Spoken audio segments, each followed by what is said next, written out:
Hello and welcome to Toronto Ultra's Merk and Maven podcast. Joe, okay, I already butchered it. Listen, I was trying so hard. Joe, before we started, I said Maven and Merk. And Joe was like, oh, dude, it's Merk and Maven. And then in my head, I was like, don't screw it up. And then I butchered the word Ultra.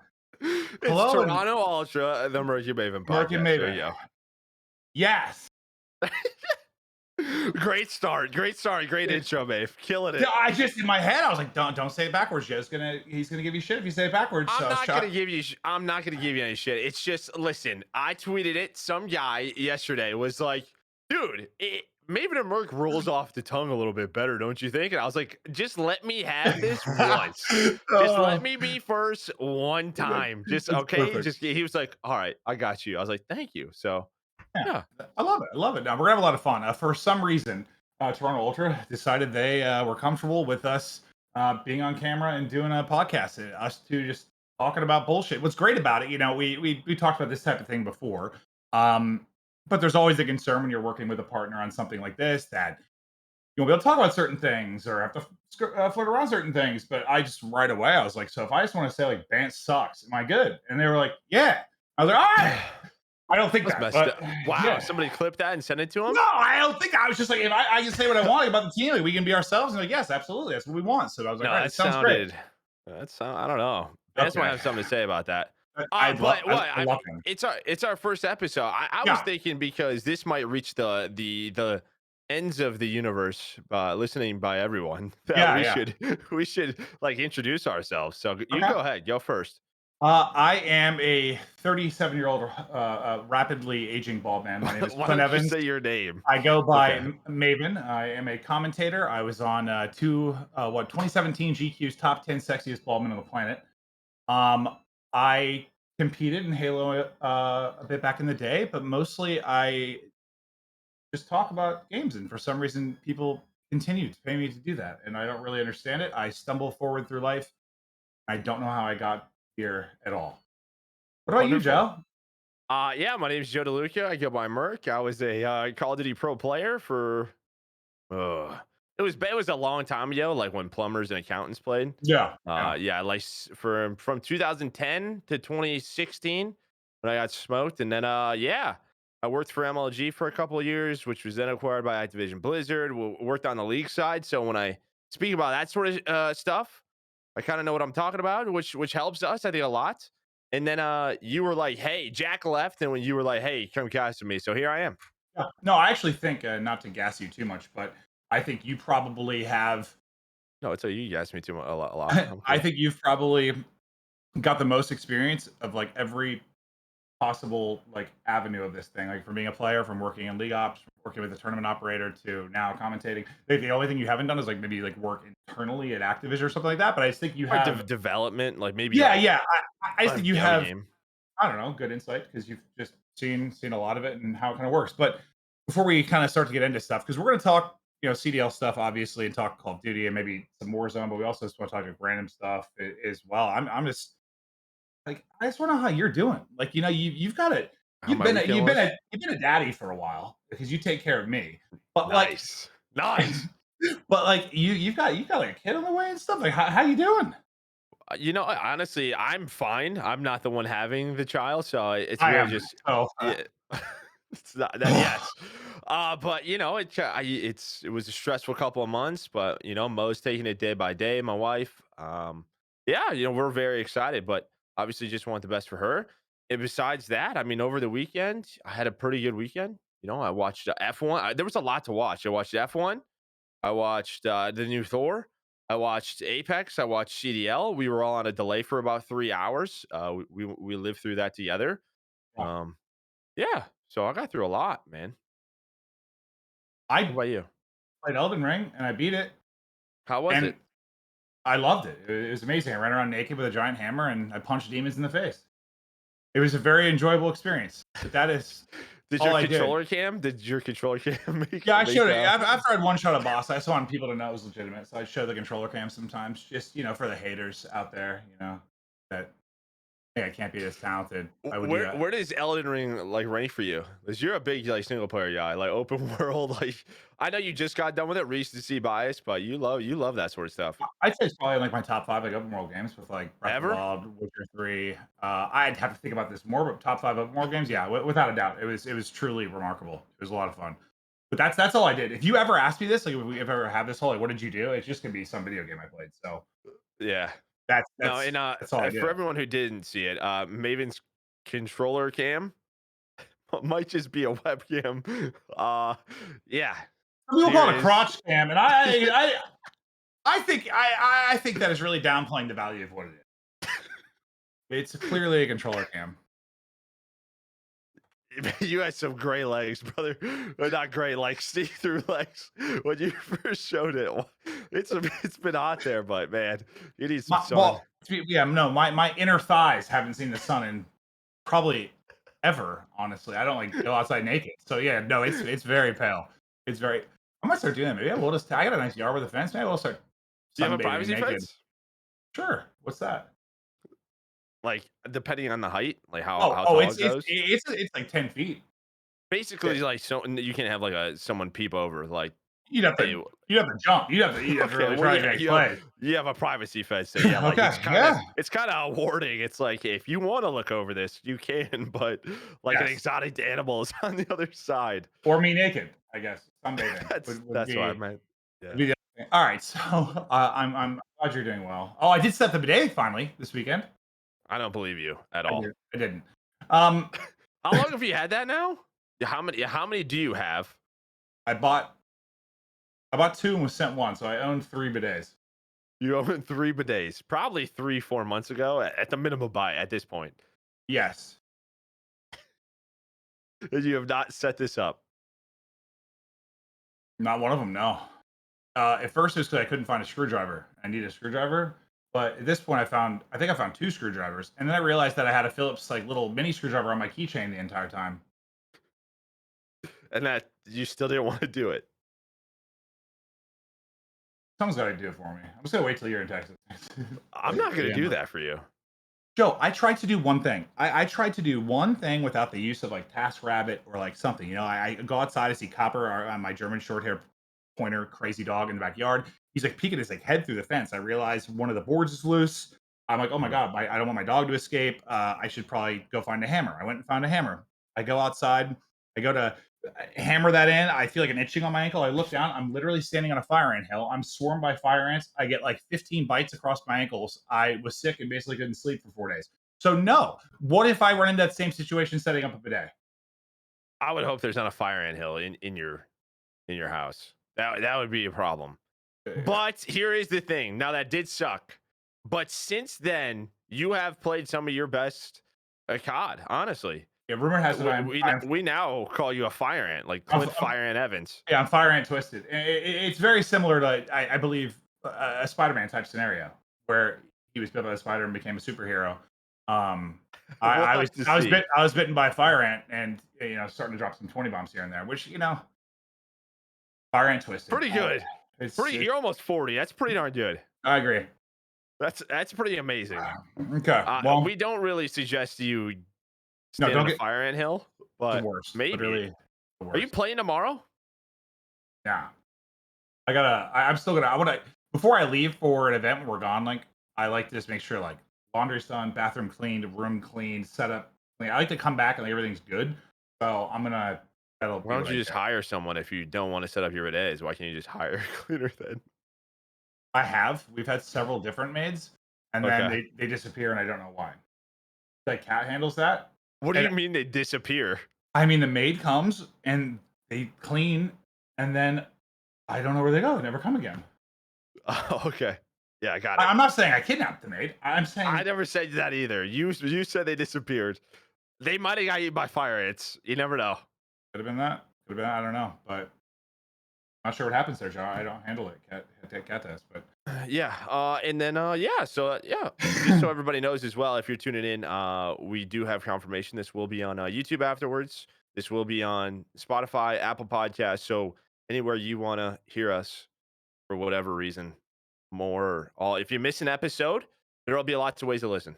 Yes, absolutely. So that's very cool. But I think now we've sort of entered the show, had a little chat about who we are and what we're doing and Fire Ants. So let's get into it. I mean, this is the Toronto Ultra. They're the ones kind of behind this thing and just working with us. So obviously, there's going to be CDL focus. Now we're going to be doing this for a while. It's going to be going into the off season and stuff. So there won't Yeah. always be a ton of CDL stuff to touch on.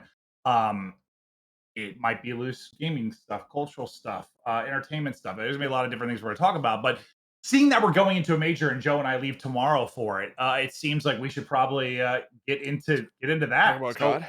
yeah, so let's talk some COD. So we are getting ready to head to New York for the first time ever, really, for an event. And we're going to Brooklyn. And I think you and I were having a chat the other day. It's kind of crazy to think about like how few East Coast events there have been when you're talking about like tri-state area, like Northeast, because back when like I competed in Toronto's Halo, been the closest. yeah, like Honestly, yeah.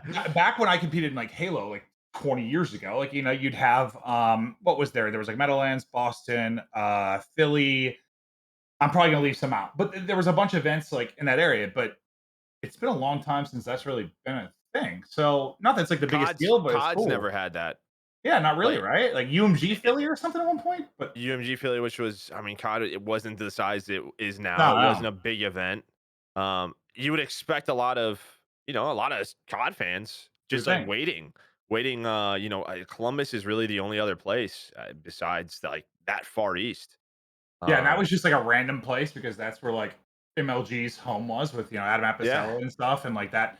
There was a hmm very specific reason for that. But if you're talking about like key city locations for events, No, I'm excited, man. Should be yeah. awesome to be in New York for the first time. Like actually, yeah, in New York, where Well, people from Boston, New York, everywhere can come and see it.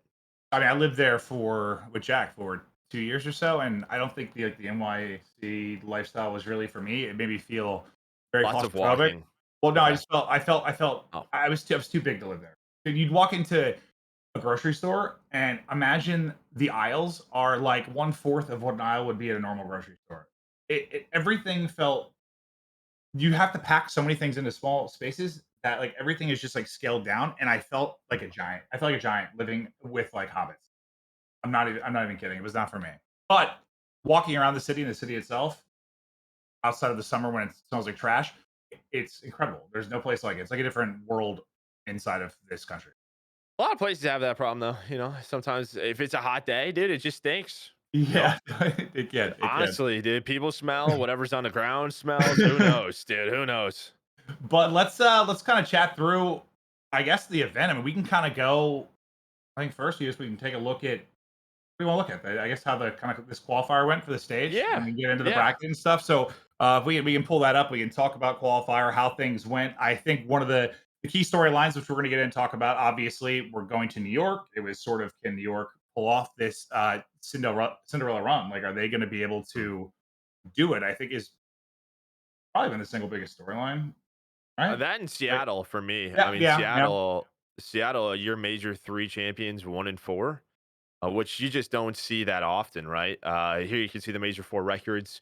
If you're listening, yeah, Seattle's 1 and 4. New York, they do go 4 and 1. You had London and Boston also 4 and 1. A lot of 3 and 2, 2 and 3 teams.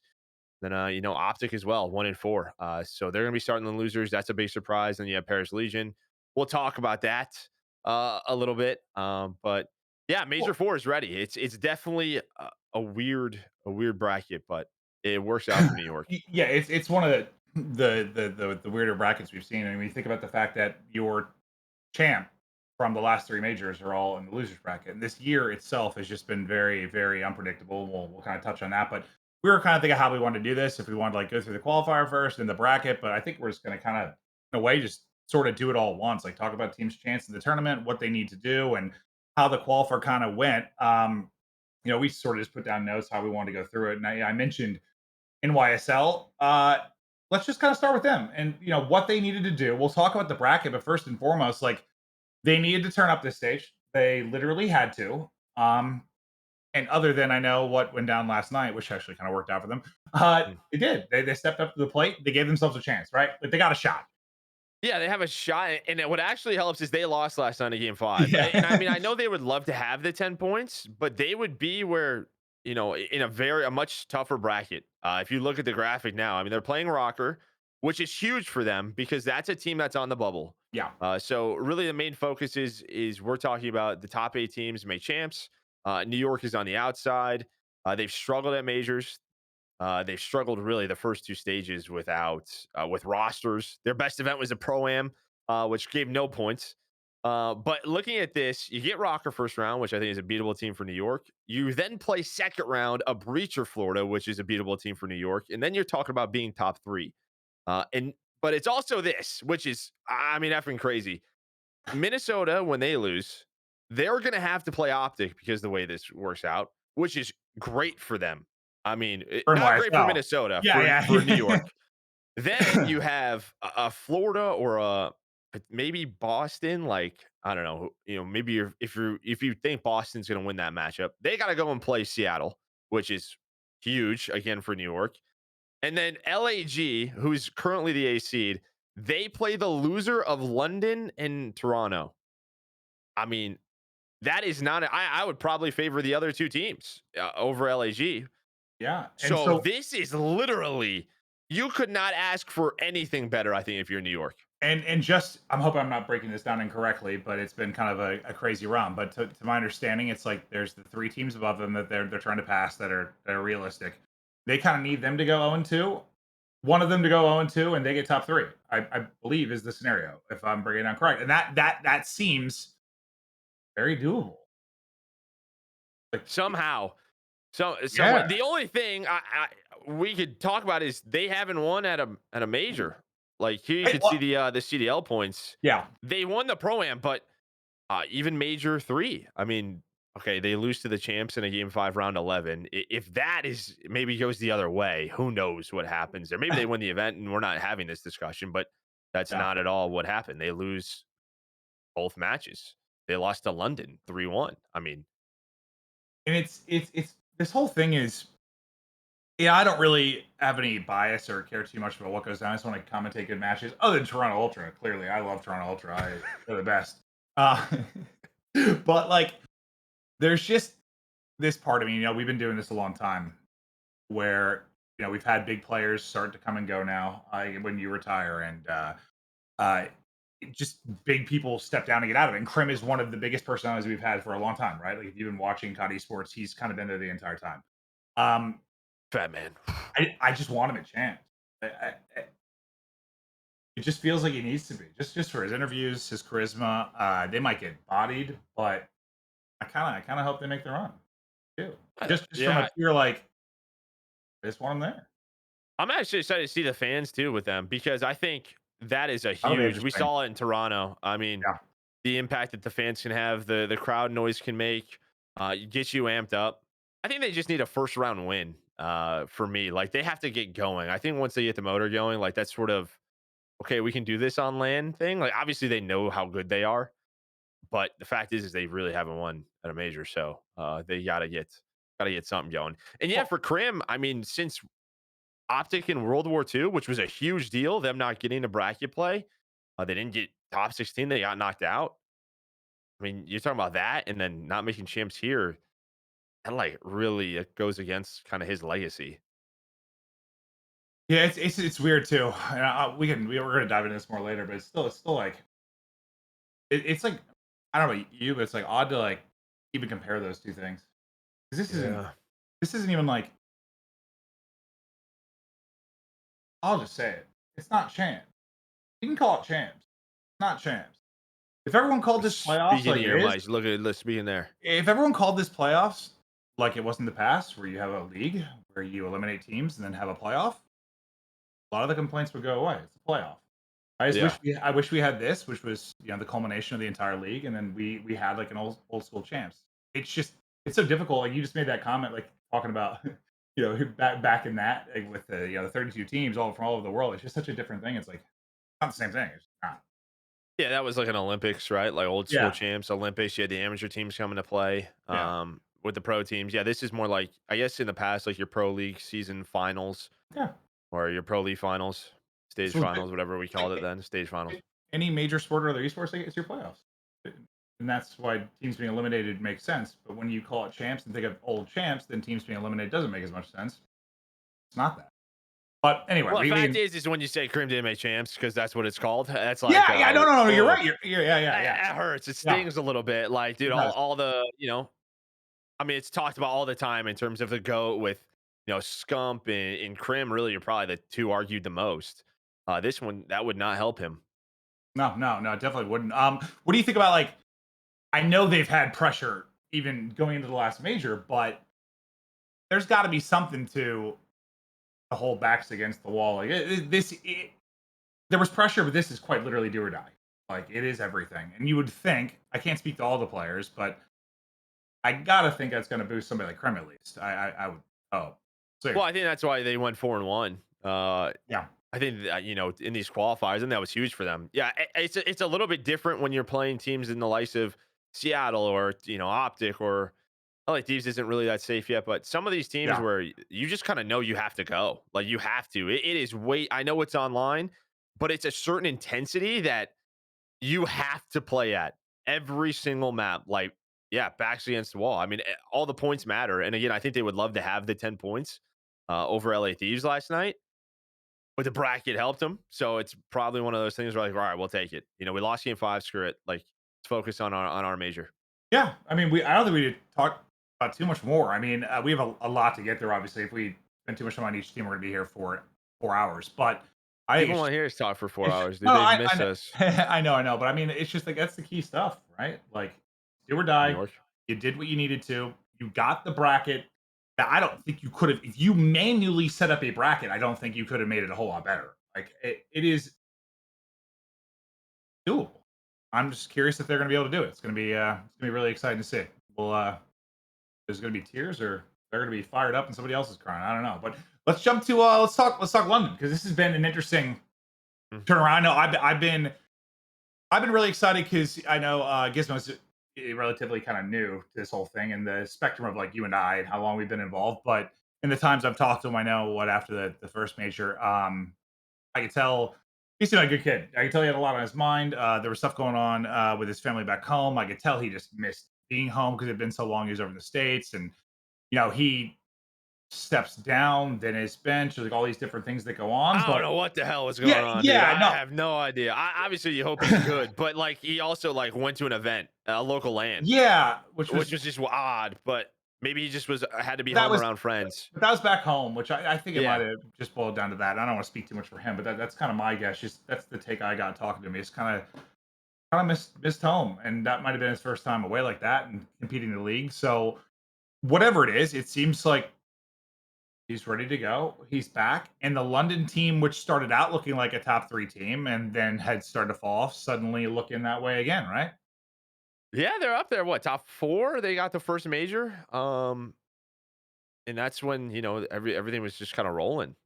They were looking really good. They were looking like a team to but yeah, top 3. They got top 3. They beat Toronto. Um, Yeah, I mean and they were they lost to around FaZe and top 3. OpTic. Yeah, I think the only thing that's you could obviously tell they are what 9-1 in hardpoint, 5-1 in search. So that's 14-2 at this stage, and then they're 0-5 in control. And that okay, there's two ways you can think about this. From my point of view, the one way is okay, 4 out of the 5 game modes, you're lights out. yeah. I mean, it However, seems good. against your top teams on LAN in those environments against, Atlanta FaZe or your New Yorks or your Optics, we saw it last year. You are at some point going to trade a search probably because, counter strats, this and that, in a hard point. Like if somebody gets hot in a hard point, they get hot. I feel like what has been the game mode that has just been such a shift in terms of, I mean, the momentum throughout a match, but also I feel like the teams that are winning tournaments are having really solid control events, and that does scare me a bit. And then you Well, talk about them focusing; they're going to focus on fixing so much control. Hopefully, they don't lose a little tenacity in the other game modes because we've seen that before. I think the other reason you just can't like look at it like that, like as much as you want to, even if they were whatever 16-0 in those two, you can't think like, oh, well, they're 100% across those two because it's just I think you can probably say when the online league versus when you get to a major, I mean the whole veto system's just a different ballgame. And Yeah. it's just not when you just put that into it, it kind of just that alone dips those percentages. Just like when you think about it, I mean, you're just going to be playing a team's pick, like something they want to play. So just kind of throw that out the window. Now, could they go there and do great? But I think your sentiment of don't expect them to win both hard points and searches or one or the other. It's just not. It's not always realistic. It's not just purely due to vetoes, and it's just a different on a major. It is. Yeah, and I mean, you're gonna get counter stratted on. Yeah. Like, you play a search, sometimes it doesn't matter what you do. You can just get hard countered and lose, right? I mean, that happens from time to time. I'm excited that they're back in this form because I think Major 2 and Major 3 were like, man, this. I think it's always great when like London has a team. The international squads are playing at a really high level, similar to Ultra. It just feels like their fan bases get fired up. We know what that does for the scene. I think it sparks like their challenger players to want to get into the league. So them being back in this form, I think is it's good for this. Well, yeah. I mean, I think before this whole Toronto Ultra thing, I mean, Zero, you probably would say was the most successful player outside the states. Him and 100%. Bance. Yeah, well, I think I would have had him over Bance until well recently with Ultra. I mean, it's kind of hard now just with how they have performed since the inception of the CDL. But Zero is part of some of the most incredible moments for UK players, UK teams. So yeah, I'd love to see them do something wild. Now, do I wish Champs was just right in London? Dude, Raise on stage, yeah. London or Toronto? Yeah. Honestly, I I'm don't even know. in. Actually, I take it back, dude. After I saw what I needed to go to Canada, I had a notebook that I had to bring with documentation to allow me into the country. I take it back. Yeah, you never know, dude. They might not. They saw you. You're a big dude. They're like, what does this guy do? You're like, I commentate video games, and the person was like, all right, you're in. Yeah, no, you always get so worried, and I know that everyone has different experiences, but anytime I've gotten stressed about that, like about going through customs and just because you hear all these nightmare experiences. Every time I go, it's just like, "What are you doing?" I'm here for video game tournament. Oh, Deb, what do you do?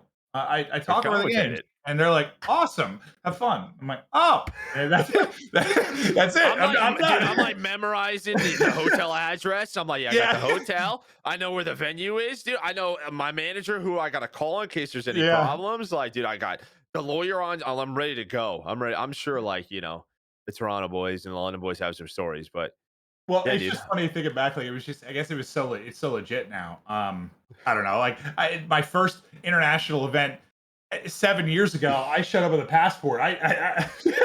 I'm just like, I'm just here. I don't know what I'm doing exactly. There's Call of Duty being played, and they're like, okay, but like now, I literally I felt like I was a spy. All right, so I had so much paperwork and stuff just because all the legal from the lawyers and stuff just to make sure everything was set up with visas. It was insane. Yeah, I still Uh, say the same thing. Yeah, I'm here for a video game tournament, or I'm True, here for that, and true, they're like, okay. true, I'm true, like, true. great, have a good one. I'm like, great. Uh, If you have any questions, you know where to find me. well, Um, is there anything major you want to hit really on London? I mean, that was just sort of the big thing for me. You talked about sort of the difference of game modes and just nice to see them kind of getting back in a rhythm with Gizmo in the lineup. I mean, those were the major things that Yeah, I think that was a big thing. I think, they have Toronto Ultra round one could be a really tough matchup yeah. for both teams. London did beat Ultra 3-1 at this stage, so they have that to work off of. On the other side, though, Ultra is coming off a top four. You know, they're not. I guess we could transition to Toronto. They aren't in Toronto. You're not going to have that home crowd buff, them walking through the stands, getting that energy. But and I know it's been a really tough year for Ultra because they were champs last year, like stage two champs. They were a top three team all year, and they're trying to get back to that form, especially like Cammy. But it's just, dude, with Vanguard, it's tough. And I think they're going through just like, we don't really know what to do. But Marky B's just crossing off the list. Like, it just, all right, what did we do last year at this point? What worked? What hasn't worked? Like, Oh, and well, sometimes there's just not a whole lot you could do. I mean, there really isn't. They had such beautiful teamwork last year, and the game was, it made a lot more sense to the mhm. players and to me and to probably a lot of us tuning in that sometimes you're just like, well, shit, guys, there's nothing we can do about that one. Like, Well, you lost. let's just go on a little tangent here then. Screw it. So that's been something I've been trying to just figure out with FaZe with Ultra. You start talking about Ultras. Let's talk with Ultra. And this would you say? So last year, Cold War was one of my favorite competitive titles ever. Yeah. I maybe there's mixed opinions, but it might be like my second favorite after Black Ops 2. Like from a comment, if I'm talking from a commentary standpoint, like that game Mhm. was very easy to watch, very easy and fun to cast. Like it was just you knew what was happening. I loved it. And is this almost? I don't think it's as drastic, or maybe it is. Players probably will talk to it better. But like when you went from Ghost Oh yeah, you've AW, heard me tell this story. Yeah. yeah, yeah. Is it? Do you think it's got to be like at least even as a smaller fraction of it? You're Similar. just playing a different game. It's just like forget everything I knew. Okay. Yeah, I mean, I'll speak to it. When we went from Ghost to AW, I'm playing traditional boots games for 5, 6, 7 years of my life, and we get handed Advanced Warfare, and I'm like, holy shit, what am I playing? Right? Start of the game comes out, I'm like, we're hitting the strats, we're hitting the custom games, I'm throwing smokes, I got smoke spots. None of that shit matters. None of it. I had what am I supposed to do? Like, you just fly. And in my head, I'm just like, no, no, no, no, no. There's got to be something else to this. Like, what if we do this or that or that? No, just fly. Hope you gun some people. And in the moment, you're like trying to just figure that out. Like, it doesn't make sense to me. Like, if you took a shortcut in a boots game or messed with the spawn, you screwed your team. You lost. Like, if someone did that on the opposing team, that was it. Like, you're like, you made a mistake. I'm going to destroy you now. Thank you, GG's. Yep. AW came out, and now wasn't it? You could go left, right, because you're going left, right, back, center in about Up, 15 down. seconds, dude. It didn't matter. So, as like my mind was in the blender, and I still had some decent placings, but I couldn't comprehend it. Like, you have all of these strategies and fundamentals. To me, the way I compare it, it's like if you were just like, "Hey, NBA players, you're gonna play slam ball now." Like, I'm serious. Like, imagine they're just like, "All right, we're gonna play slam ball." Like, Yeah. you're like, "All right, well, Sick. shit, what do I do?" Yeah. Okay, that's gonna change some things.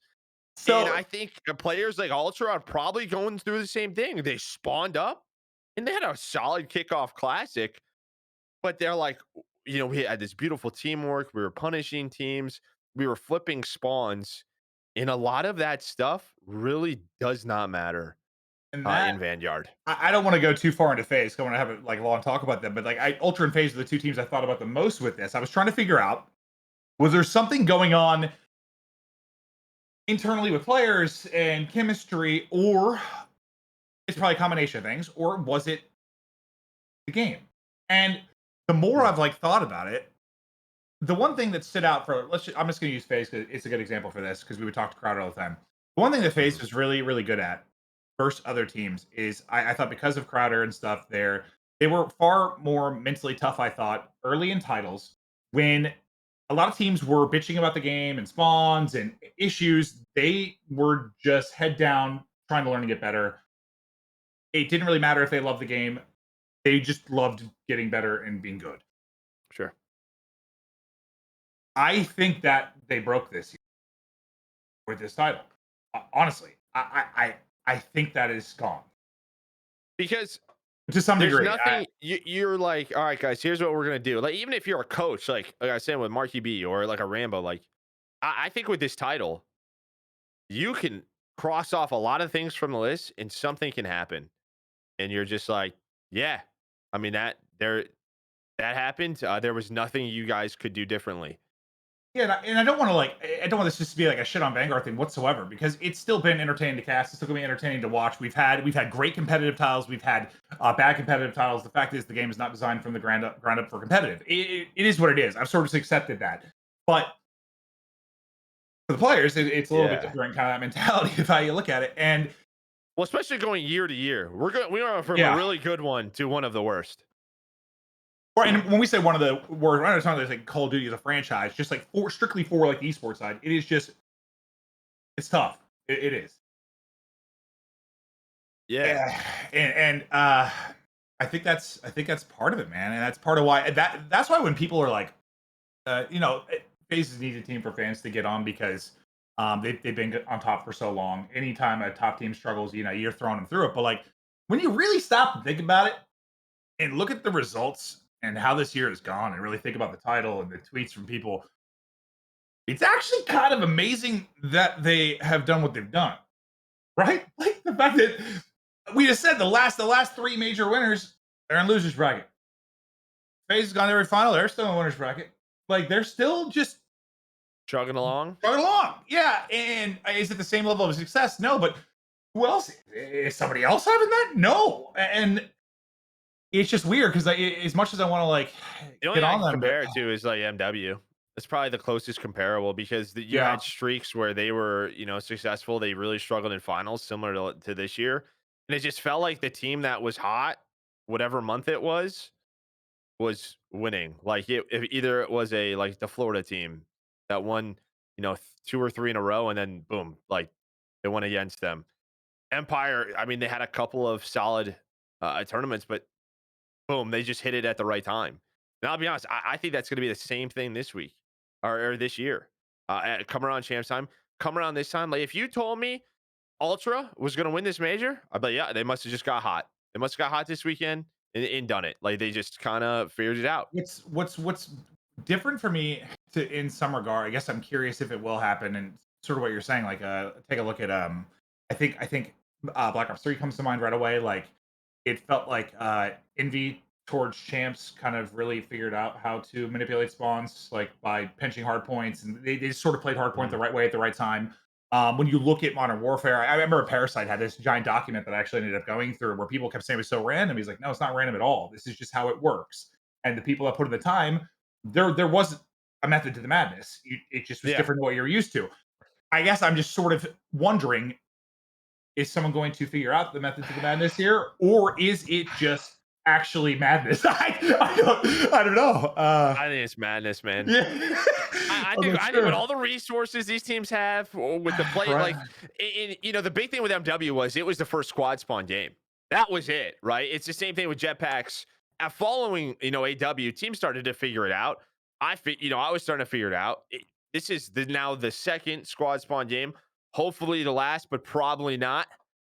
Um, but and now we're still having this amount of like issues because just that's the way it is. Well, this game sort of like what threw me off when I first started watching it because we just whenever I start to learn hardpoint, I'll sit down with Chris or whatever and we'll watch. Yeah. I was like, this just seems to me like I'm watching spawns that mixed Cold War and Modern Warfare together because I just watched them squad spawn, but then I watched them perfectly spawn them out like Cold War right there on that hardpoint. So how does it work?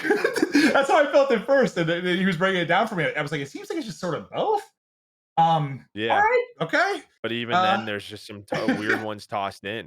yeah. So it's just I don't know. Maybe somebody will figure it out. Maybe somebody won't. But the fact is, as much as I understand the frustrations with the inconsistencies, and it's tough for players. I mean, I'm sure just from a viewer standpoint and us commentating, it's going to be a fun final stretch. For the major's going to be a blast. I'm sure Chance will be a blast. I mean, that's why I kind of stopped worrying about this type of stuff too much. It's like obviously, well, I mean, we dive into it later, all the improvements we hope that we would have for the CDL and games and developer support, but like, I'm just sort of like, I can't control that. It's out of my hands.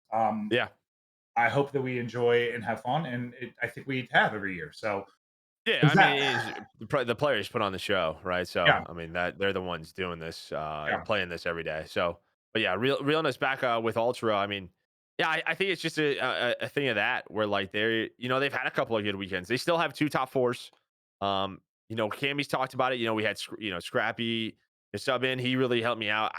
I don't know if these guys are going to figure it out in like what I mean by that is consistently, be like your phase where you're in the final every time and you're beating who you're supposed to beat. But if it clicks a weekend, it clicks a weekend and you could win. And I think we've seen that twice already now with Guerrillas and Surge. I do. I just think that's it. If you're a fan of a CDL team, you're just hoping for that weekend. The game makes perfect sense to those guys because that's just the way it feels like right now. I just yeah, I still just wonder, is it madness or is someone gonna crack the code towards the end, or will it just be somebody hot? We'll see. But there's not a whole lot left, so I guess we'll find out soon. Um, Otherwise for Ultra, yeah, I don't know. I guess I feel like I'm supportive of everybody, and I just have been casting these guys for so long. I just want to see everyone succeed. That's not really possible, but just the recent success they had, and I think Ultra is, of the new brands that have come in. I'm saying this because we're on the Toronto Ultra Merk and Maven Yeah, podcast, we'd but be saying this anyways. yeah, saying like they've really put. I think this what we're doing right now is an example of them trying to get behind the content Uh-huh. game, and they really pushed their brand. They've been good on social. The team it just rose from nothing to something. Yeah, I their know this. TikTok kills it too, man. Make sure you guys check out their TikTok. I just know it's been a frustrating year, so I'm hoping maybe they could get something going towards the end. We touched on FaZe a little bit. We'll get to them later. Let's talk. What, LAD's phase? You want to do that next one? I was going the list you had on our doc. We have? Okay. Boston. I think Boston. We're gonna talk about next. Okay, I'm down. We can go to whoever really. I was just going in the order of what you had. Of our document, yeah, I'm Yeah, yeah. down. You talk Boston, Florida. Interesting one here. I mean, Boston. I think what 4-1 this stage. Great qualifier. Oh, were you looking at the brackets? Yeah, I was just looking at the doc. Yeah, okay, okay. No, we do whatever. Who Yeah, who cares? It's cares? our We're podcast. just gonna talk. Fuck Yeah, we're you. gonna we're gonna shoot the shit. Yeah, I, yeah. I Fuck said, you. I say you say whatever I want. All right, keep going, I know Joe. it's weird. It's weird actually saying that on like Yeah. a broadcast. Last time I said it, Shit. I started a fuck Domino's, and everyone thought it was okay to say on the broadcast. Dude, I'll never. Still, I don't think we've talked about that. I could not believe that. So real quick, I said it. I said it. In an interview with Slasher after they won, and next thing I know, it goes to the desk. I hear Ali say it. Tons. I'm like, what is going on? Did I just set off some sort of chain reaction with that word? Well, you said it, and then what Spart was saying it Or on. said it like 12 times. I was like, Who listen, cares what the players say, right? I mean, who yeah. cares? But yeah, yeah. Then the desk was going off. I don't know, Oh, man. You start everyone's like, "Oh, Maven did it." Dude, he's been in this thing for 10 plus years, I dude. Like was we like, got this. I was just like, whoops! I had a call that later that week. I was like, my bad. I thought how I said it like that kind of felt right in the moment, but I didn't know I'd start that. I'm sorry. Mm, But anyway, mm. let's get into Boston. The one thing, I know you're gonna have a lot to say, but I think I just want to touch on one thing I found interesting as soon as the Vivid Sure. thing happened. I do.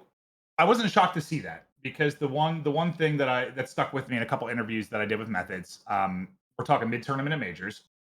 He They had a lot of crazy like game fives and stuff, and I talked about the young players, and he would say just the way he talked about it was sort of like a man, they are playmakers. It's great when they make plays, but man, I'm not sure what they're doing sometimes. Like it was just like I think he said it was like a two. AKA, holy shit, they're making some stupid plays in the middle of this game. I think he sort of was just it's a two-edged sword sort of with Yeah. those players, what it sounded like. There's ups and downs with it. And to me, this change was to maybe sharpen the one side of the sword a little bit. Yeah. That's kind of why I took.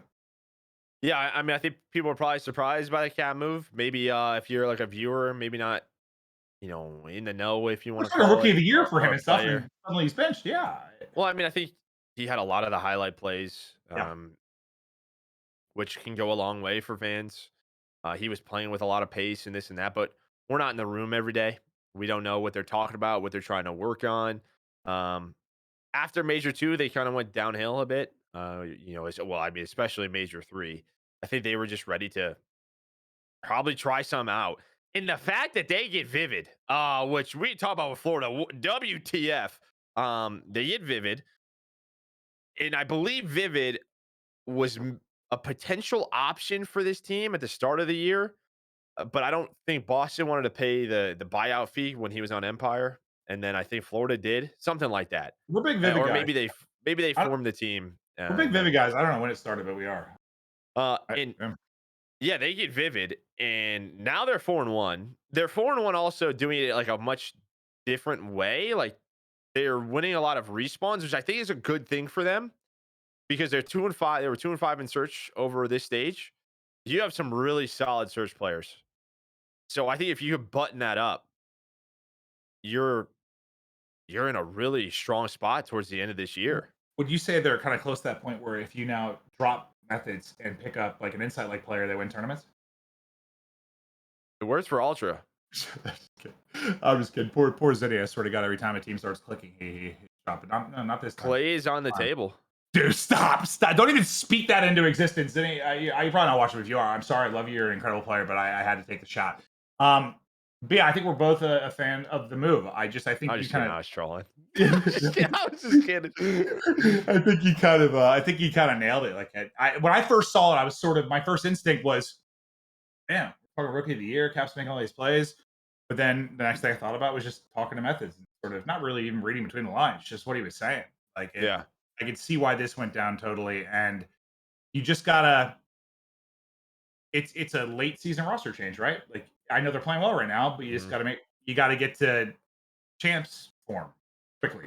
Well, you look at this roster. I mean, Vivid's not like he's gonna pop off. He's gonna play with pressure. Zitton's not a superstar. He's like your accuracy. He's a slow AR. He's gonna be in his spots. You know, he's gonna put up his numbers. He's gonna pop off every now and then. He was like the number one KD going into the one major, but yeah, I know what you mean though. You Yeah. know what I mean, though. Yeah, Like, yeah. I don't know. You talk about like a Dashy or whatever. Yes, You know, yes. a Cell. Like, Yeah, I don't know if he has that impact, but he has enough impact for a winning team. You certainly. know, okay, now who's going to be the superstars? Now all the pressure is kind of on Nero and TJ. So if Vivid is going to help anyone, it has to be those two. And I think you saw that like glimpses of it throughout this stage, especially for control. Nero has like a 1.24. He's over a one in hard point. But if they want to win, those two have to stay consistent because they have had a lot of inconsistencies, especially against top teams. How do you feel about them making a run? I don't Okay, know okay, yet. maybe not winning, but like What's a in the run? A top top three. four? I would say like yeah. Let's say like a top four. He's got to win two matches, right? I mean, then what? They play Florida and then they would play New York. That could be the match. I have them beating Florida. It's just, that point forward, you're playing middle of the pack teams, which is probably where I would have them right now. And can they beat a New York? Can they beat a Seattle? Can they beat an OpTic, a Toronto, a London? I mean, why not? It's Vanguard, but Yeah, I yeah, guess you just say it to every question I would possibly throw at you, unless it was Paris right now. correct. Yeah.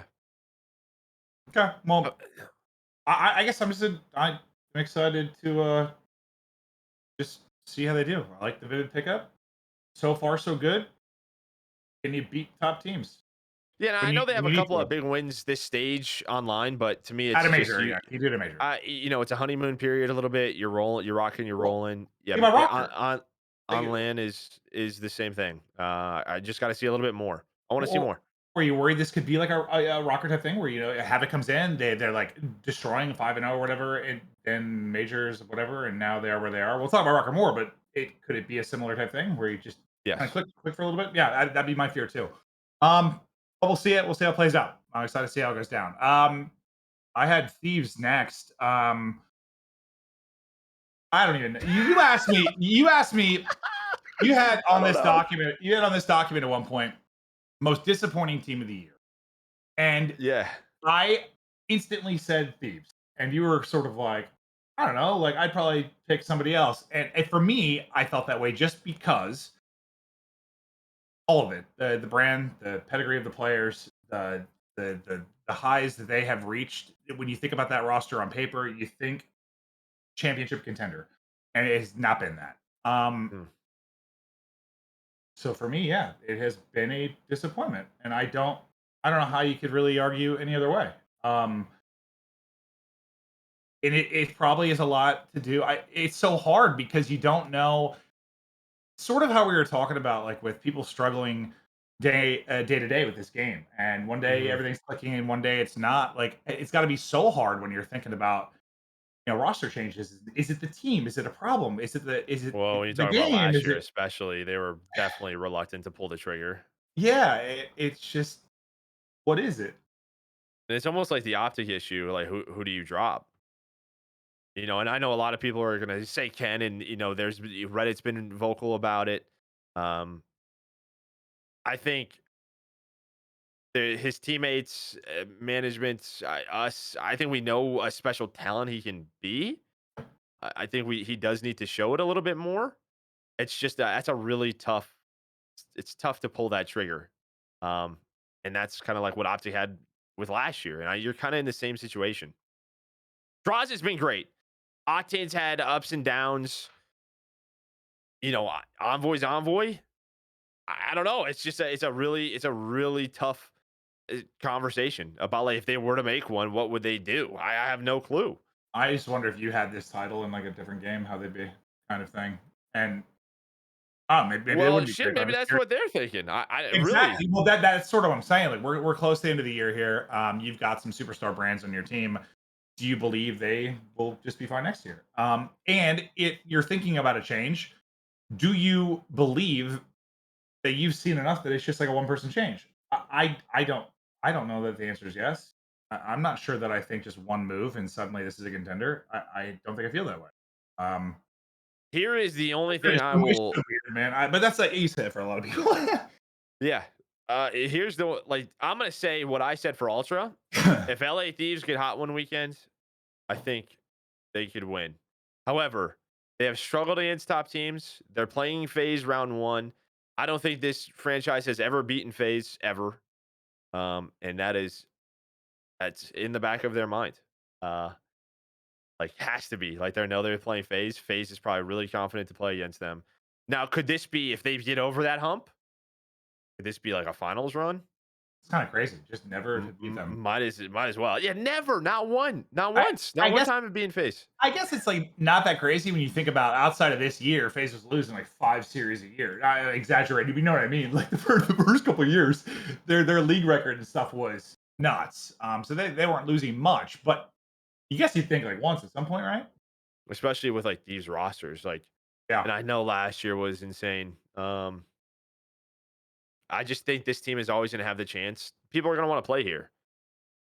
So, in terms of their roster, I don't know. It's going to be tough for them thinking of that because I think there could probably be a discussion around it. Like, the one name for me is kind of Envoy because he's not your traditional sub. And I think that could probably be tough at times for a lot of his teammates. Puts a lot of pressure on like somebody like Ken. I think it's similar to like the Shotzi thing. He's always flanking. People are nowhere where he's going to be. You know, when you're not that sort of traditional, just maybe always trying to make a play. Not always trying to make a play, but maybe trying to make a play a little too fancy or too flashy. Maybe taking a long route when you don't need to. Well, I That might know, hurt them at times more than we know. I know, And I maybe it know, hurt OpTic last year and this and that. I know what Krim said to me even about Shotzi back when they were on Empire. And Krim says a lot of shit. To be honest, he has said a lot of things to me. Some made sense, some not so much. But I think we can agree on the fact that for the most part, for Call of Duty, the faster you are able to play efficiently, like the faster pace you can just play at in general is usually better, right? Like it Mhm. is. I know there's more to it, but you wanna have aggression, you want to play pace. And he said that it was something to the ilk of like him and Illy, which I think we called out Krim for being a psycho sometimes and how he played at AR. He said like him and Illy felt like they had to because Shotzi at times wasn't engaging enough.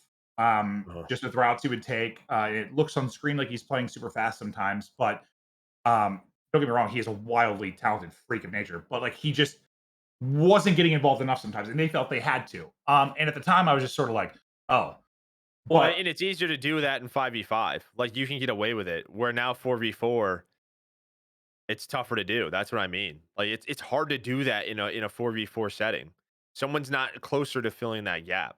yeah, yeah. So I guess I'm wondering now, maybe yeah, some truth Because to that. it was the same thing with OpTic last year. Like they were a really good team. I thought for sure they didn't even make a Yeah, final last year, right? And it was just like what? yeah. So it's like kind of the one question mark for me. Is it a sub? Maybe it isn't. I don't know. I guess well, is it just the title? Maybe it's just the title. Well, we were prepping for this, and like the number of times that I think one of us said that, like, is it just the game right now? I don't, it's so hard to tell. You could watch as much as you want, and we still come to a lot of the same conclusions the players do. You see their tweets, it's just sort of like, I don't know, man. Yesterday, it all made sense. Everything clicked. Today, I'm on Pluto. Like you see that, it's just yeah. It seems difficult, but that just doesn't. It's not just an individual gameplay side trickles down to roster changes and what you try to figure out and what you want to hold for the future. Like there's so much to that little core Mhm. idea of what is the actual issue. I guess we'll see. And it could be something where you know what he's a good enough he's a mature enough person to maybe in practice they're good watching VODs. He's talking about it. I think I should be doing this. They should you know with Cap and Shane, like they are very much a tight knit group. The LA Thieves. I've hung out with them at events. Like they're very together. They're all friends. Um, it could just be one of those things where yeah they're just not playing well. Uh, I think he's just mature enough to have those conversations of like, is that what you want me to do? Like, I'll do it if that's it. But I think it should be played this way. Like, it's just again probably what we thought with Ultra. Everyone's gonna have a different opinion on the way they should be playing, and just trying to figure out one way and sticking with it. Well, that probably made it really hard. I mean, I don't want to hash out too much again, but like when you were talking about AW and stuff, let's say you Mhm. have had a clear leader or someone that, kind of had their way to play, my way or the highway, or you were the one that figured stuff out and sort of that filtered through the team. When there is a shift like this and everyone's struggling, it probably is really, it goes from being that one voice to then that's not working. So somebody else wants to have their idea and Correct. then that's not working. Somebody else has an idea. Next thing you know, everyone wants to do this and that. I That's what imagine happened that's, in New York, right? I mean, that's what how yeah, that meltdown was. This Clay had one way, supposedly Krim had another. Maybe someone else has another way. A coach has a different way. And if you yeah, don't have mature enough people to just give it a try, that is when shit melts down because you lose a scrim and you're like, I told you, we should have yeah. done this instead of that. And it just gets worse and worse and worse. So, yeah, I mean, Thieves, I don't know. They just got a tough round one matchup. That's really, I guess the good thing for them, they are a bubble team, right? Uh, and I guess the best thing for them is that if They're, they lose, they're they 10 go points down and clear play of They go down and play Paris. Paris hasn't won since like what 2018 or whatever. Right. Okay. So that Uh, is like the big thing for Thieves for making champs. yeah. Okay. All right. We doubt a little bit with phase. I think I said a couple of the things I wanted to, but there's one a question I had for you. You're probably gonna think it's dumb, but I'm just curious. So when I was trying to figure out what the problem was, and we were going back and forth Anything between you say is never dumb, Maeve. Don't thanks, ever say that about yourself. That yourself. 75% of it.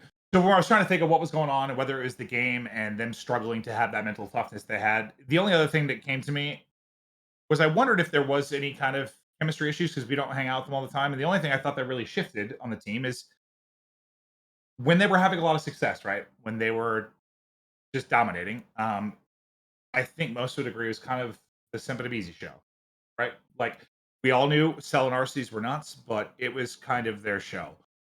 This year, everyone's kind of taken a backseat to Cell. Cell has been a god. He has been the most consistent, maybe the best player in the league from I guess that standpoint. I guess I just wonder if there could be any issues with that. Like I don't know, maybe some egos tweaked, maybe not, but I think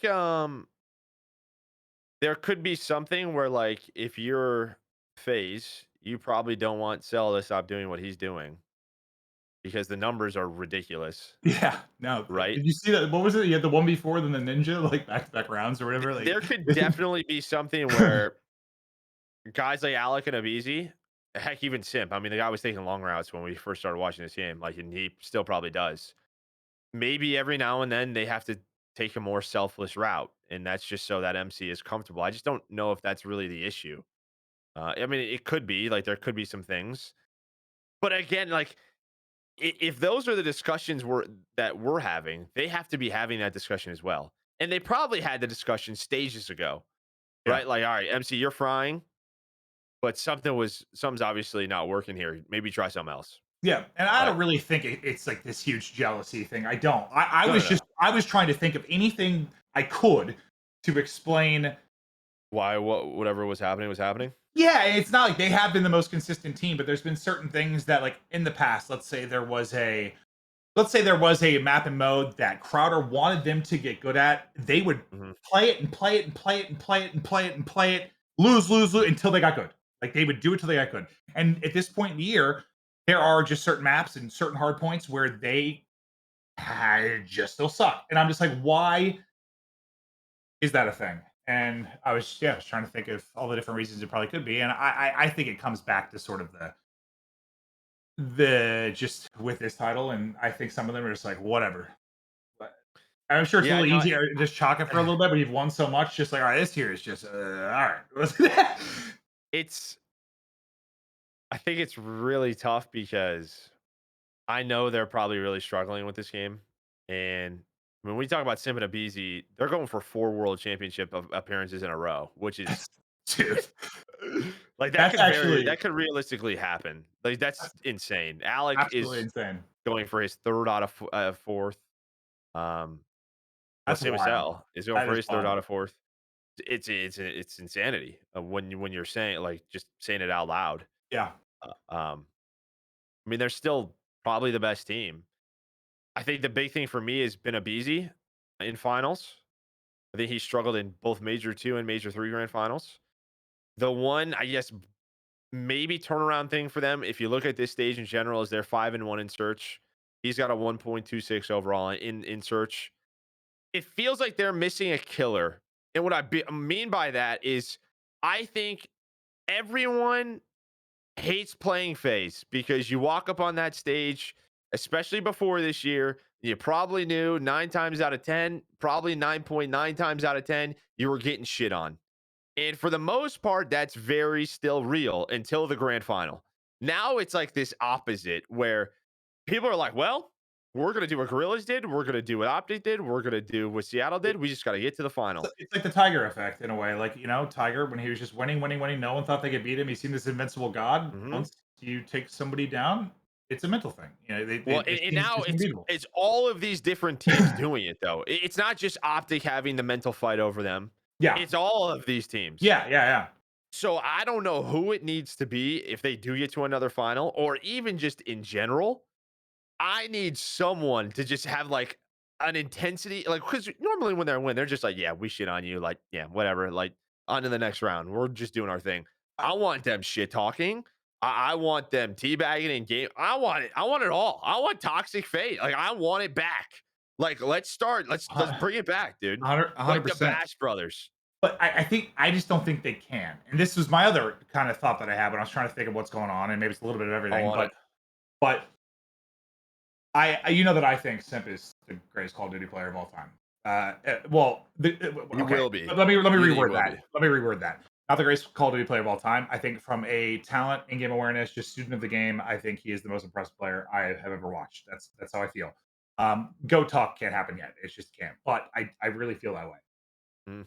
But we know we've said it a million times when it comes to any team, maybe the most important player is your entry guy. The guy first in, whether he's getting 1 or 2 kills or he's getting bodied, that is the most important player a lot of times on the map. Abizi hasn't been Abizi. And it literally, this whole conversation could just be, for whatever reason, Abizi is just not as good right now. And He might if just that hate the is, game. I mean, he might, no, he might, for whatever reason. Maybe he hits the game. Maybe he's just not good at this game. Maybe it is the game making it hard for him. Maybe it's a mental thing. Whatever it is, just throw that out the window. He's not performing like he has. And it could be as simple as like when that domino falls and he is struggling, that explains the rest. yeah, and they Honestly, didn't have like the best stage here. I mean, still 3-5 in hardpoint. They went 3-2. They have a loss to London, a loss to Guerrillas. It's not good losses, but the only star factor for me was they went 5-1 in search. That's it. I just feel like when this team is good at search, they're the hardest team to beat. and they always were until really this year. They were a top 1 or 2 team in search pretty much since they've been a team at all times, Yeah, right? I mean, yeah. basically. Who, Mhm. yeah, I mean, it's been like them or Ultra or them or like Empire. I mean, they've always been up there, always. And let me I'll just read these off. Grand final versus Seattle. What a Beasley and a hard point 0.78 in search 0.91. Not great, right? I mean, grand final 2 for the major, major 2, hard point 0.84, search 0.61. I mean, just not good. Not good enough. Not Just a think about Beasley. no, but that's the thing too. He is usually when we talk about those types of players, we will. It's not like if you're a main AR and the expectation of you is to have a 1-1-1-2, whatever. If you are that guy on a lot of teams, a point 0.9 to a 1 or whatever is usually all right, right? That's amazing. If you have Yes, a yes. 1, No, your team's getting but smoked. but Yeah. a BZ would put up like a 1 too. Like that is what Mhm. he has been. he has been the one player in that hyper aggressive position that is still putting up like he's on main AR stats, and it hasn't really made a whole lot of sense. Like that's just what he's been able to do. Now he went from that to kind of being subpar, you would say, or human. Mhm. And I think that probably is a lot of why the struggles happen. I would think. And Yeah, no, I'm not I trying mean, to shit on Easy. I think he's incredible. I think he is one of the most impressive, if not the most impressive player we've ever had in that position ever. Him and Simp are the best sub duo of all time. But the yeah, fact is, he's not playing great in this title, especially in finals. yeah. I mean, there's fuel to the fire. I mean, you lost 3 majors in a row. I don't know what else they need at this point. Oh, Like, you're it's just on fire, right? Gasoline's there. They've thrown in yeah. some other shit. Yeah. Like you lose like I don't know. After you win champs, you did what you did last year. I mean, the last couple of years, like I don't know, you kind of got your ring. All right, lose the first major. All right, second major, you had the Guerrillas. Like I don't know, they were just on fire that weekend. It is what it is. Then you lose again to Seattle. Like you get to back, you're just like, I don't know what else you need to add. Like it's obviously a you problem now. There's nothing else. Like that's it. So yeah, I mean, if they get to another final, hopefully They will. That is the only I they was will. asked. I did an interview before the last major, and they're like, No, they what do you will. like? What do you feel confident in, like picks wise? What do you feel?" I was like, the only thing that I feel No, confident in of all they the will. teams in anything is that FaZe will get to a final. They had That a is tough road though. that's the you're right. They might not, but like that has been the only constant, the only one. And Paris has been consistent, but yeah, that's been the one constant. So I feel confident they can make it to a final. Well, how could you not? But Yeah, I mean, they're playing LA Thieves round one. Never lost to them. They're feeling good. Yeah, then you play London or Toronto. That's another tough one. Then you potentially play like a New York, dude, which what sorry to cut you off, but what's so crazy about all of this and all this face oh, talk, you're how they're good, struggling in the BZ, if you had to pick who's gonna win champs this year right now, who would you pick? dude. I mean, you'd have to. I don't know. Like, Oh, yeah, it would I'd have pick to be five face. FaZe. It has to be face. It has to be. Like face, 100%. And it's just They're the only it's just consistent thing. I know, That's it. And it's it's second funny. though. It's just not winning. It's just funny to be so negative and then like God damn it, if I have to pick, I'm still picking them. Yeah, no, we're being negative, but yeah, they still made it to 3 straight major finals. Yeah, I know. I get it. We just have such high I know. expectations. It's just it's weird how your expectations kind of skew everything. We were talking about different team with the same results. You'd be like, oh my god, they are frying. They're on fire right now. Yeah, This is the best this best they played duo could get ages.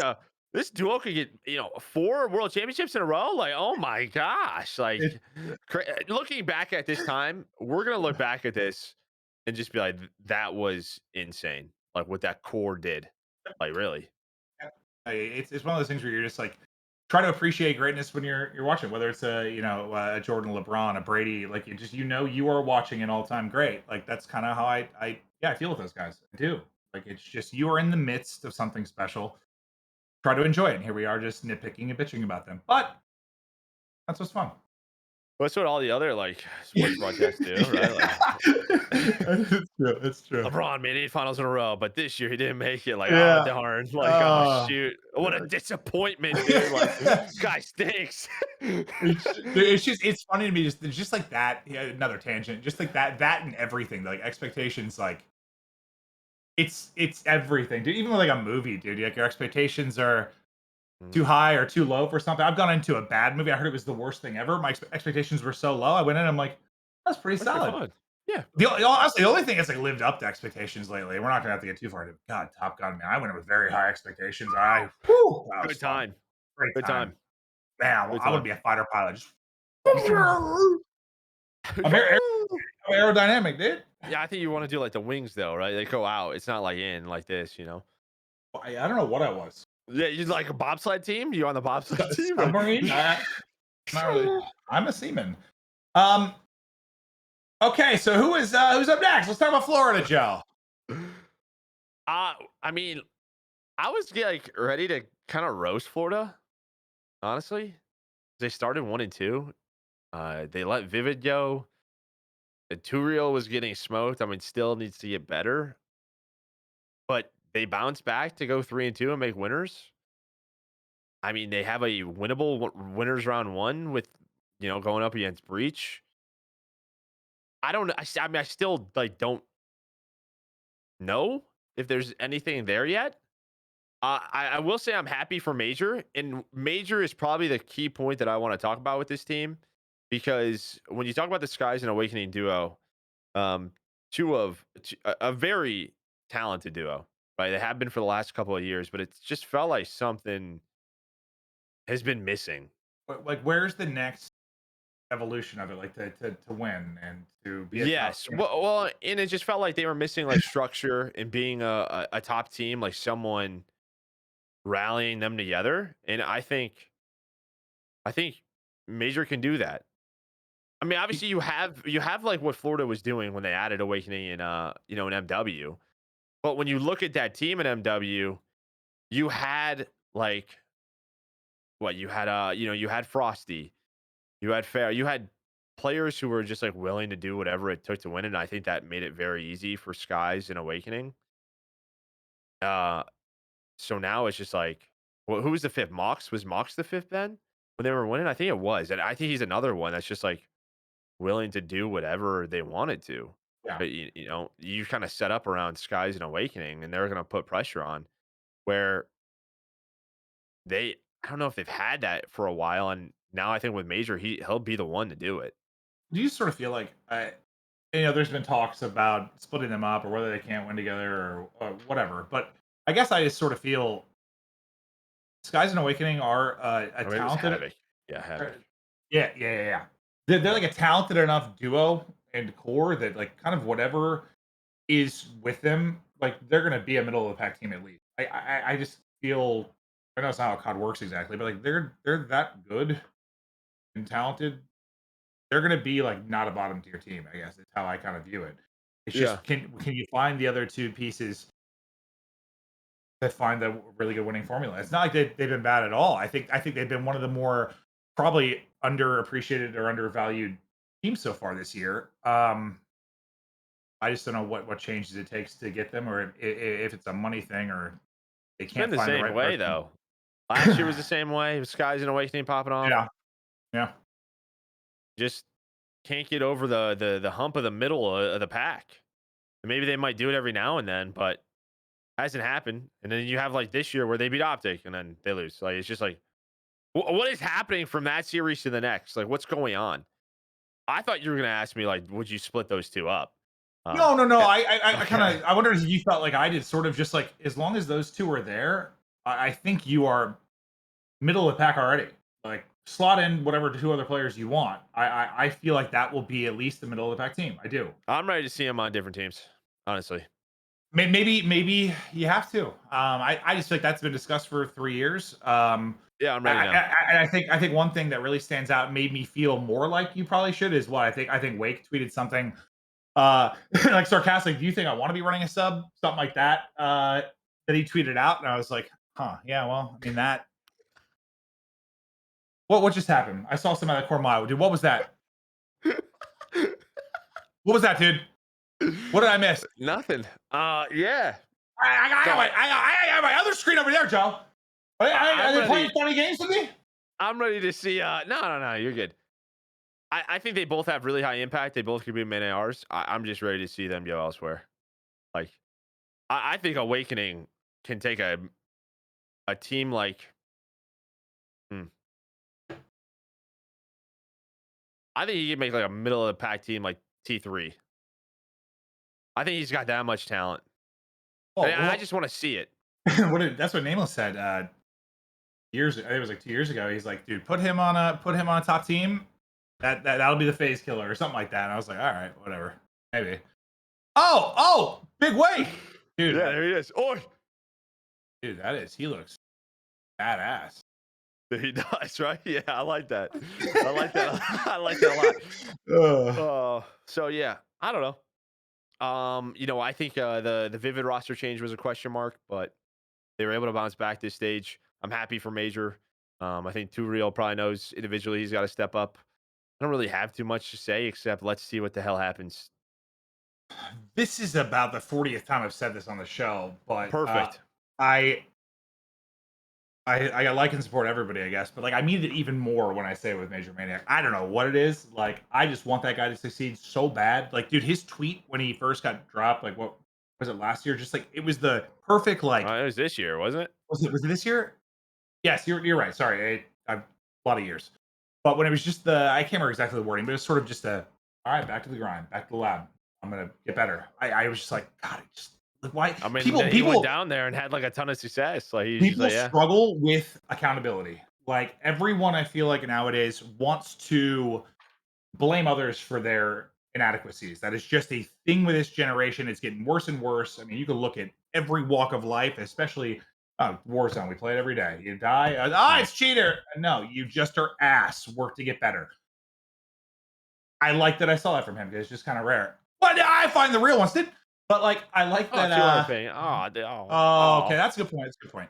I struggle with it sometimes too, but I guess it's rare you see somebody just kind of right away just take personal accountability and work to get better. I like it Can we a clip lot. this and then every time he starts bitching, just send it to him? Like, can we clip that up until this point? And every time in his stream, when he's just being an idiot, like let's send that clip to him.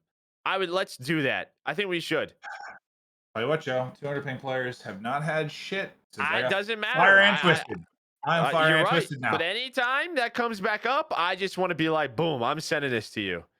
That's all. Take That's accountability. fair. No, I mean, I struggle with it. I think everybody does, but I Hmm. think it's just I like when you see somebody just kind of say something like that. I just need to You work on it better. Let me ask you a question. Just on Florida, really quick. End of this year, say they really, because obviously they had a lot of success the first year. Um, not the most last year, still struggling a bit this year. If they don't have a good year, is it like full reset time, like roster time, like full roster, Oh, I don't think so. I think bare minimum you would keep them like skies one, are like awakening. skies You are keep awakening? yeah. I could see a reset Keep around one of one. those players. Sure. Yeah, Why not? I'm in. I think it's Why about not? time. And that just boils down to I think if you had one of those players and they have money to pay players, I think that would be a welcoming thought, like for many, I would think. Oh yeah, sorry, you guys gotta live in Miami. Darn. Yeah.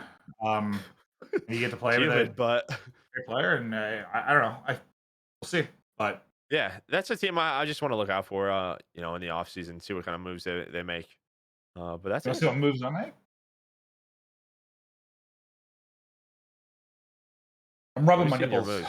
Yeah, no, I got I've them. seen it. Yeah, I've Yeah. seen that move before. All right, who's up next? Surge. Surge. Yeah.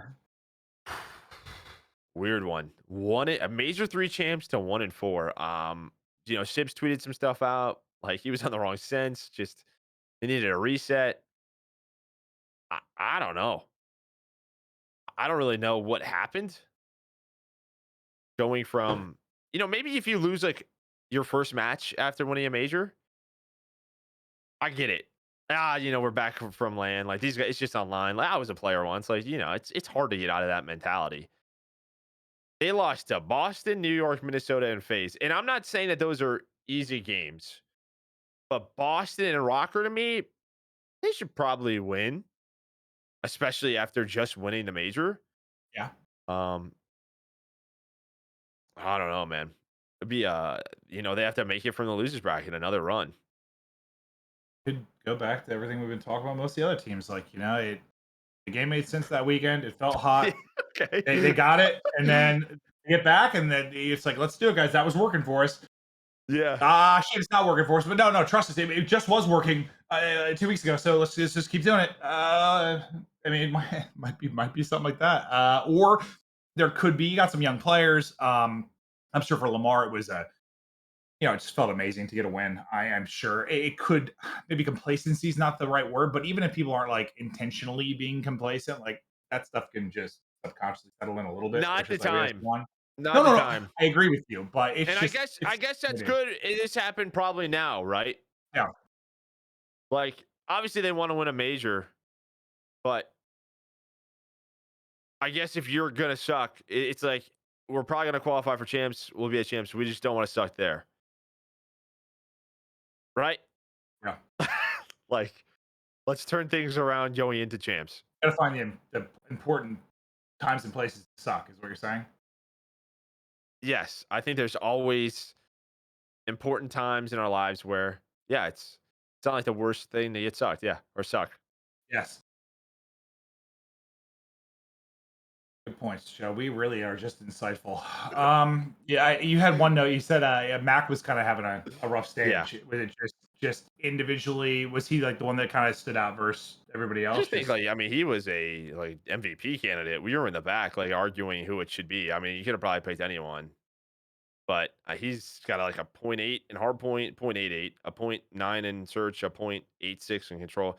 He's kind of like the stats if you wanna pick someone out, like, probably the one guy that's a big difference maker from their major run to then, and I think that he plays a pretty vital role in that, he's like, Pred is really fat. He's a big, like, fill guy, but when he's on, I think they're a really tough team to beat because I think we know how talented Pred and Sib are.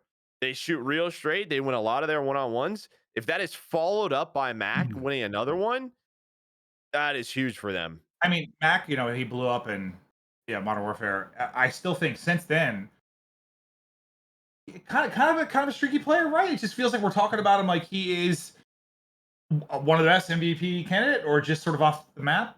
And we've had a lot of players like that. I mean, that exist in major sports, that exist in video games, whether it's a confidence thing or whatever it is. Like being streaky, it's always been a thing. So maybe just a little bit of that, just on a little low streak. You just hope you peak at the right time again. Yeah, well, Could be. you would hope with, like, I guess with, like, and again, we're talking about a Vanguard system. You would hope the system that you're normally trying to build, like what Ultra had last year or FaZe had last year, is to, even if you do have a bad game, you're still winning series. Yeah, it Yeah. might be close series, but you're still winning. Yeah. And 1 in 4 is not a lot, and their only one was Paris. No. So I think, obviously they start and lose round one. Again, not a teams want to drop down to and play. So let's just be honest. It's a team that can still win, which they've already showed. Well, okay. So I mean, we've had, I mean, several kind of teams like this now. I mean, you almost that yeah, look great. You win a major, now you're struggling, or rocker. We'll talk about next. Like Havoc comes in, you are frying. That seems like the magic piece of the puzzle. I know you were kind of questioning whether Havoc was going to be the right fit or not, and it seemed right away like it was. And then majors kind of whatever. Then what, they start 1 and 2 here, and then you have to bring it back. I was like, I thought it sort of fell apart, like we've been seeing happen all year with different teams. That okay, I look good now, it's not, but Well, they the end up problem getting the with 3 and 2 them at was least. that they were 5-0, and then they got shit on at the major. That was the Yeah, issue. yeah. No, 100. Um, Percent But it's just we that was the big problem to me. I mean, 3-2 throughout this qualifier is fine. I guess now knowing, I still have my concerns. I don't know how this team's going to perform on land, like at the major tournament. I don't think they have it. it's just weird to me for like them to struggle on land. I guess with some. I mean, you think about. I guess I just think that belief system, at least with the core of that. I mean, after you have a situation on land like where they came back from 0-4 and you win 5 straight maps and you win, like I don't know, there's got to be a confidence and a belief there, no matter what the situation, we can bring it back on land. And I know it's not exactly the same roster, but I mean, aren't you a little bit surprised to see, I don't know, players like Attach and Stanny based on land last year just to Well, struggle I'm the way they surprised to did? see the core too because they were, they were always in the mix last year. They were always in the mix, and then they won the last major. I just don't know what's. I don't want to keep saying the same thing of, like, the game's really messing Well, with them, yeah, but but it could. that's we keep coming back to that, huh? Yeah, It's I kind of mean, impossible Standy because Standy has not been Standy. That's for sure. I what was guess if the there's one, like, circle, especially throughout this stage, he's struggled. I think they're lucky to be starting a winners bracket at 3-2. one? I can't remember if it was Parasite or who tweeted out. It was like, "This is the weirdest scoreboard ever," and it was one of their series. And I think Standy had maybe like the most damage on the team and the most damage in the lobby was like -30 or something. And it's just like what, what's going on there? Just it was a couple things didn't really add up, but I just saw that and I was like, all right, so Standy was just hitting stuff. Yeah, Not really- and I guess, like, even if you look at this stage, when you had Havoc on the team, I thought if there was anyone that was going to help, it would be him. it would be Standy. Like try to get him back into that superstar form last year, Yeah. and that's not happening at all. He will probably struggle the most individually this stage. So maybe if he can step it up, these guys can go on a run. But Yep. they have Well, a tough let's. winners round one versus New York. That's for sure. They do. We still have several teams to get through. We talked Ultra a bit. Yeah, we don't. What do we We can have? talk optic. Guerrillas, OpTic, Paris. We haven't really touched on. Guerrillas. I mean, you saw Slasher's tweet. Pretty frustrated. He has been. And we've already talked for an hour and a half and haven't even got into one big topic you and I kind of want to talk about, just with him tweeting about what was it, basically this long delay wouldn't have happened if we were on land. And you and I have said that I think at bare minimum the CDL needs to have parity with what came before it, with the CWL and MLG. At bare minimum, you should be able to match what we had then with this system. And I do understand why that didn't happen right away.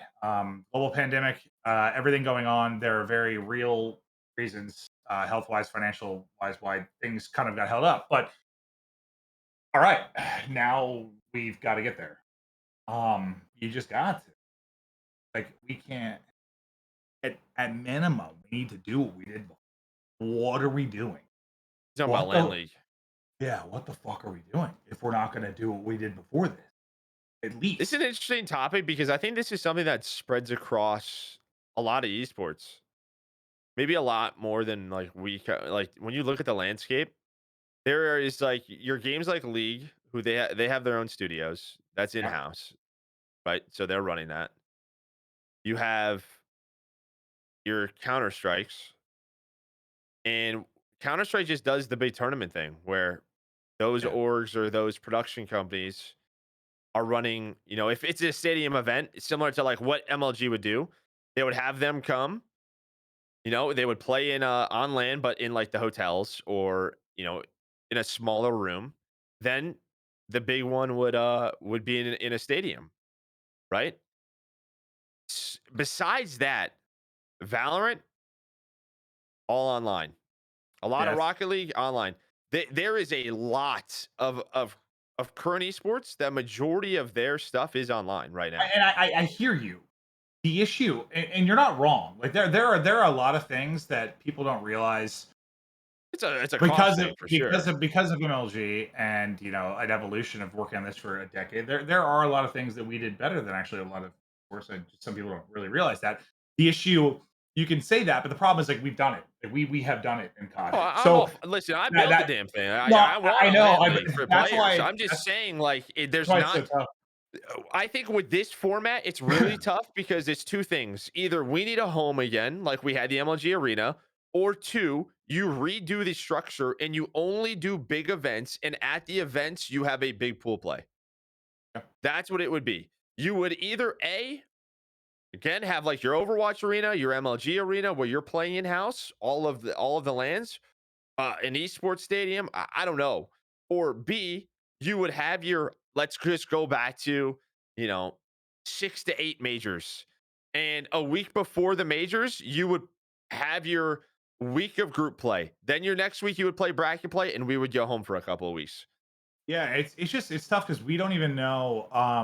I'll be honest. I mean, with us kind of just doing the majors and stuff, and with all the changes that have happened internally, like I'm just not as close to it as I used to be. I don't even know where the issues are or what the plan is.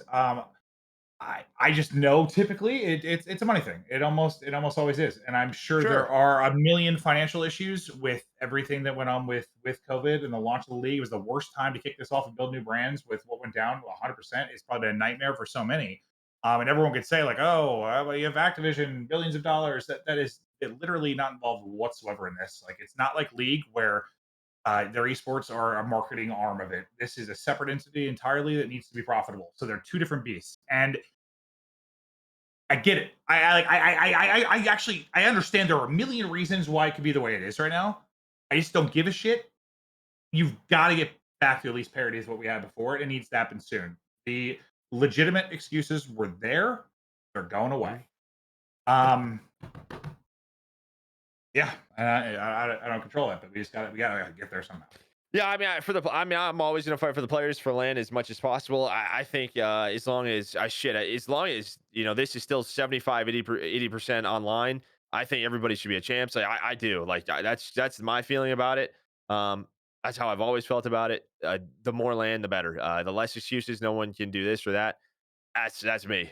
I mean, yeah, my goal when I went to LNG Yeah, was to help build a land league. So we got there at that point. yeah.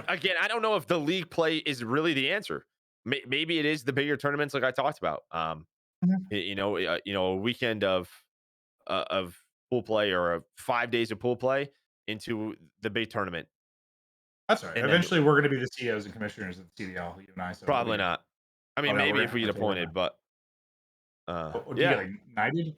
All right. Well, I don't want to spend too much time on that because I'm Fact not. is we need land, like actual land in the Yeah, game, and we don't need the 3 hour delays we have. yeah. And this If isn't someone needs to. to care and Th- fix it. yeah, this isn't to rag on like the CDL at all. They have dealt with got a tough hand where this thing kicked off 100%, but now it's time to. There's just a lot of things that need to improve. There are. Okay, so with Gorillas, you.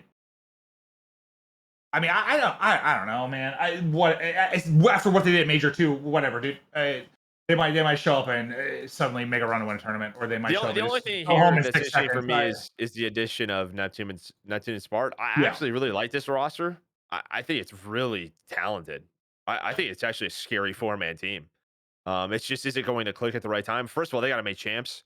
Um, again, their big thing is they're starting losers round one, and they play the loser of London and Toronto. They need a win.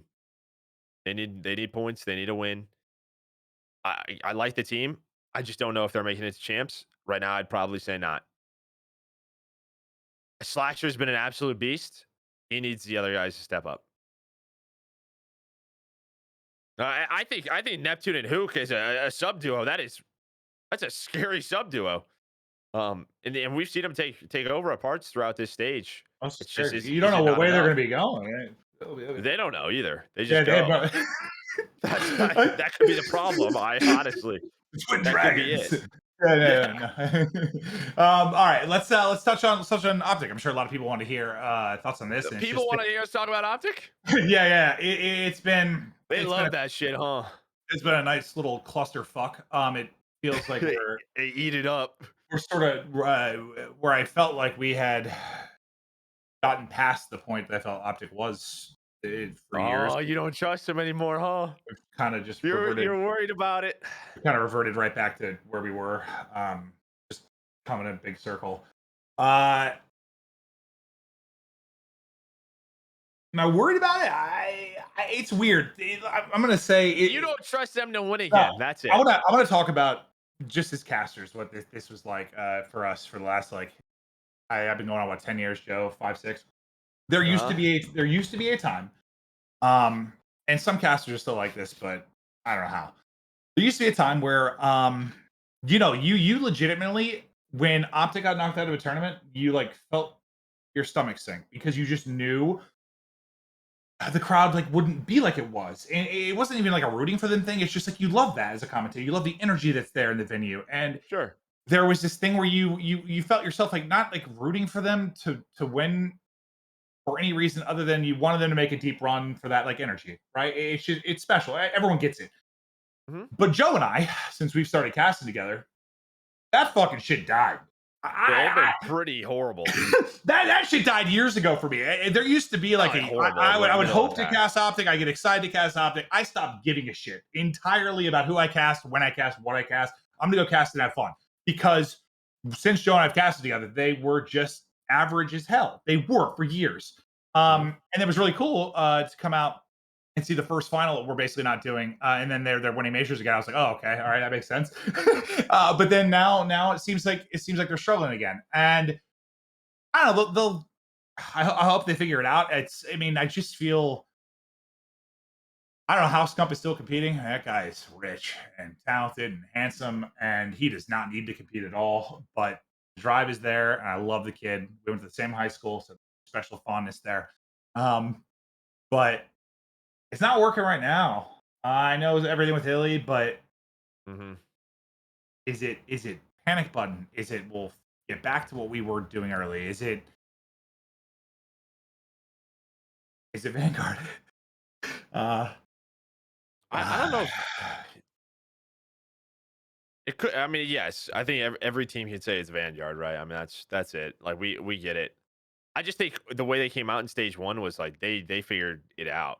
Like it just felt like they had a much better idea of what they were doing, and maybe that's it, and they did. Um, but I guess if you look at like a parity from stage one to here, like what the big problem is their control is not good at all. Like you say uh Groot? Like Groot? Like from Guardians of good the or Galaxy? great. I was trying, yeah. Not great, not good, not Listen, Groot. no, Not I I like am that. I like that. Groot. You're good. You're good. You're good. Groot. I heard Groot in Gr- there somewhere. Yes, I'm Groot. Okay, keep going. Sorry. No, you're correct. But it's 1-4 this day. And I just feel like with the momentum, I feel like if I was like an Optic fan, there's two things. I want them to 3-0 because I don't want them to lose the control and then I don't know. I don't trust them in a game five. Like it just feels like it's gonna go to a game five. And because especially with last year, every time they went to a game five, wasn't a pretty ending. And then this year, they go down 0-2. You want to control, and it's the opposite effect. Like it just felt like if they won the control, they were gonna roll. And it happened. It happened at stage one. It happened with FaZe. They go down 0-2, and it was just like bang, they were going. Like they were right back into the series. And I just think that control is such a big momentum shift game, especially for this team with the guys on the squad. So either they're gonna dominate a series when they're winning control, or they're gonna try to Well, reverse sweep someone with the energy of the crowd. uh, the control's huge. I just feel like they had so many like. Oh, See, that's what I mean. they, That's what I they mean. yes, they That's had just they had all those they had all those comebacks. And you never counted them out. It seemed like that clutch factor was there and stuff, right? And I know it doesn't hinge on this moment, but it was very weird to me, when that funny play happened where Dashy fell in the water. And you would think with what that team has done this year, that is something you laugh about, you move Mhm. on, you play well, but they just like died. And I was like, huh? Is that just because Illy's not there? Or like, but even with like Dashy and Scump, like being boys, like I feel like you would just laugh about that and just keep playing. It just seems like that. It's not like a killer mentality or anything, just that I don't know, those big time moments. And like I'm at four and moments, yeah. five. It's just not where it was Well, early it in felt the like it year. was haunting them, like the last couple of years, and then this Yeah, year at the yeah. start, it felt like it wasn't haunting them. No, they reverse sweeps all over the place, like Right? clutching Yeah, up they were just everywhere. doing I it. was like, yeah, let's do this. It was fun. And then, like, we're talking about this. There is the other part of it of we don't know the early impact. Like, I Yeah, truly yeah, don't know. true. Of Right? course, of course. Obviously out for a couple of stages, a couple of events. Missed half of this stage. They were playing with different players. They've been all over the place. There is a chance they get back into that form, like at by champs time. I don't know if it's going to happen now because they're starting in losers round one. I mean, if this would be good timing, they're gonna. It's just gonna take a lot of matches. Yeah. But I guess if I said this at the beginning of the year, the one thing for me is that they have Rambo now. I is kind of it. Can they kind of get everyone back on the same page? There is Is still that that chance. is that even possible? And it is like I just think with the four that with what we saw Oh, early I on more in the meant like year, just with the game right now. It seems like everyone's like it's just the book pages keep turning. It's windy outside, and the book's just pages everywhere. And so Fahrenheit 451 situation. People are throwing them in fires. yeah, because the argument to that is well, they kind of stunk at major too. But I don't know if like was Illy hurting then? I'm not sure. Like True, when that injury took place, because they were like true. 5-0 in Major Two qualifiers or something. Yeah, they were 5-0. But was it at Major Two where he was really Well, starting to feel that and injury? it's I'm not legit. sure. Listen, I talked to him because and it's not the same level because he had like a pus buildup and stuff, and but like a lot of he is. If you don't know me, I am a gamer through and through. I will You stream eight play hours of games, COD, then I will play yeah. Elden Ring for 10, and then I will sleep. Like I game. And when I first switched back to controller from mouse and keyboard, I'm like God, like I was playing a ton. I was not taking care of my hands. I wasn't stretching, doing anything, and like I was getting so much pain and tightness in the areas he described that I legit struggled to aim. Yeah, no, I was struggling to control my aim, and it was painful to play. And then yeah, I started using a massage gun. I was stretching my thumb every night, stretching my arms, and um, it's probably I think a lot of the players need to take better care of their hands 1000%. I'm sure that that goes to most, but I do know that Illy players like him grind a lot more than your average player. Like he Yeah, plays he that's like an org thing, dude. That's like a you need to make sure this. yeah. This is a something that happened to Zuma. It's not happening to Illy. Players need to realize this. Like pay attention because Yeah. this can happen to you. This could potentially you could be out of a career. Like take care of your body. And I know the grind mentality, the whatever it takes mentality. I know people love it, and Yeah, you until you love to hear see that. 55 you can't hold a fork. Like Well, or until you have a cyst in your hand and now you missed 2 stages. So, like, mm, I think it's not only just the players, orgs need to pay attention to this, making sure they're checking in on players, making sure, I don't know, whether they have like physical therapists or they're doing what they need to do. These are the money makers. Like, it's like a kind of wake up, pay attention. that was the first time that I'd really because I think when I was from the most part I was kind of switching back and forth between inputs and it wasn't a big deal, but when I was just like all controller all the time, like dude, it was like I didn't want to play. It would hurt. It was so uncomfortable. I would put like I would touch spots on my hand or forearm, and it was legitimate sharp pain, like I was being stabbed. And I was like, that's not cool. And granted, I'm I'm gonna add too. I older. think it's pretty silly these guys aren't using auto attack sprint because I think that I get it as like a skill thing, but Yeah, like in terms of like your hands, like it would help them. that's It saved me. I'm telling you what.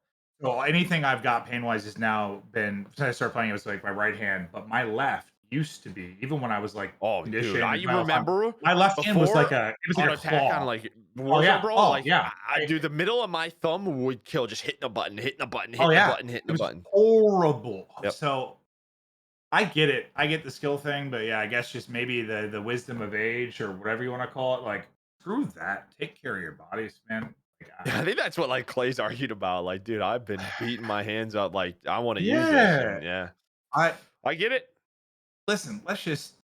There's not a lot of skill to cut, anyways. Like, auto attachment's not going to change that. I'm kidding. I'm kidding. But no, that'd be my vote, 100%. Yeah. Just to Probably take so care of their hot hands. take. Yeah, losers won. Maybe they can go on a run here, but I think for them, the main focus is being in good form with Ilya Champs time. Just kind of starts here. Like this is a weekend, even if they lose early. Like if I was a team to lose early here and I was going to make the champs, this is probably going to be your best week of practice until champs time because everybody's going to be here at LAN, right?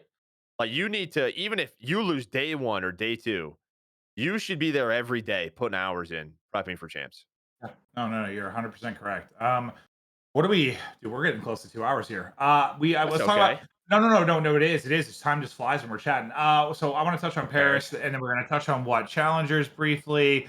Probably take some questions we saw from Reddit and Twitter and stuff, but a couple more things to get through.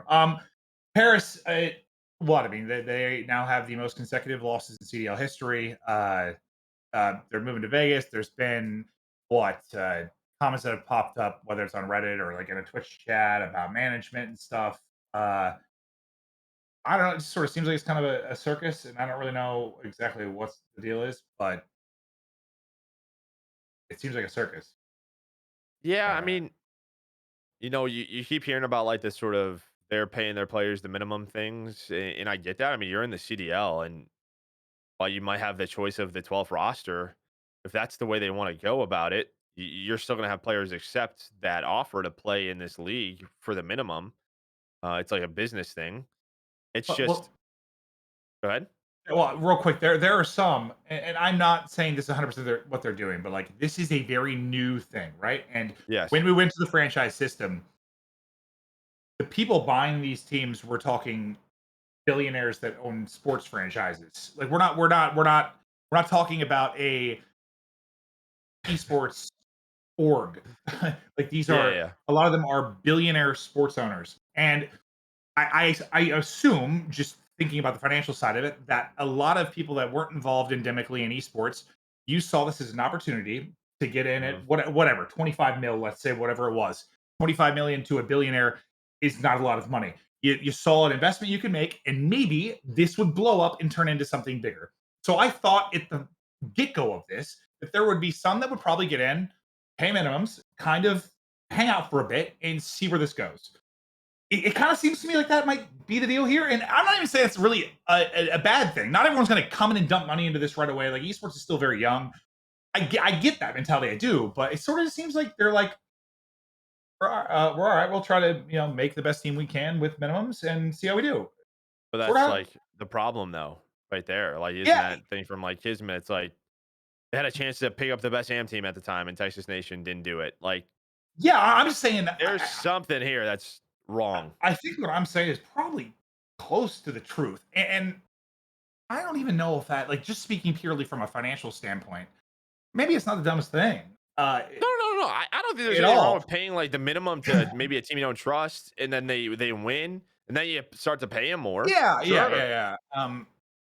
And I don't There's know all that exactly in what's like going on. in every sports league that happens. There's a lot of teams who don't pay a lot of money. They stay very low, Yeah, but at some point you got to find the right roster, trust the right people. Maybe whoever they're trusting to build teams isn't happening. It just feels like they're just they're floating along. Some teams are going to behind. spend money to win, some aren't. But That's yeah, in but even everything. more so, they're behind. Yeah. Something's wrong here, though.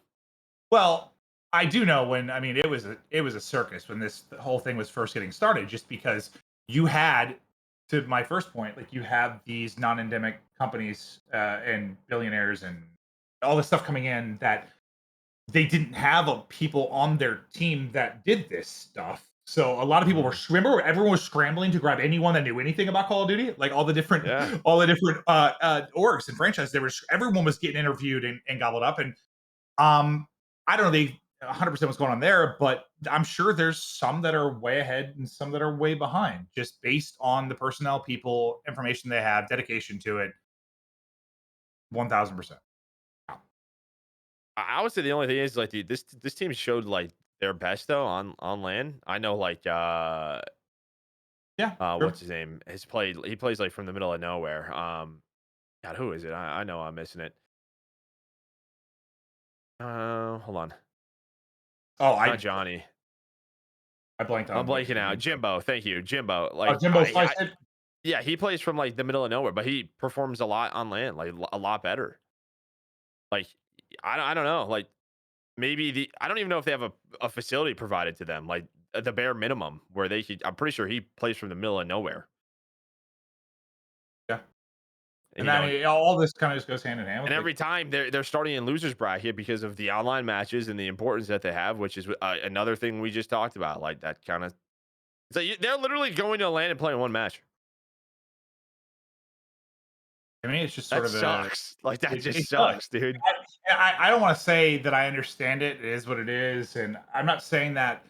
Don't think that I don't like feel for the players. I'm more just saying I guess I kind of can see both sides of it. I get why the situation would be like that. It would make sense to do for people in charge. But yeah, it's got to be frustrating for the players 100%. Like you just if you don't feel like you're getting the level of support you want, and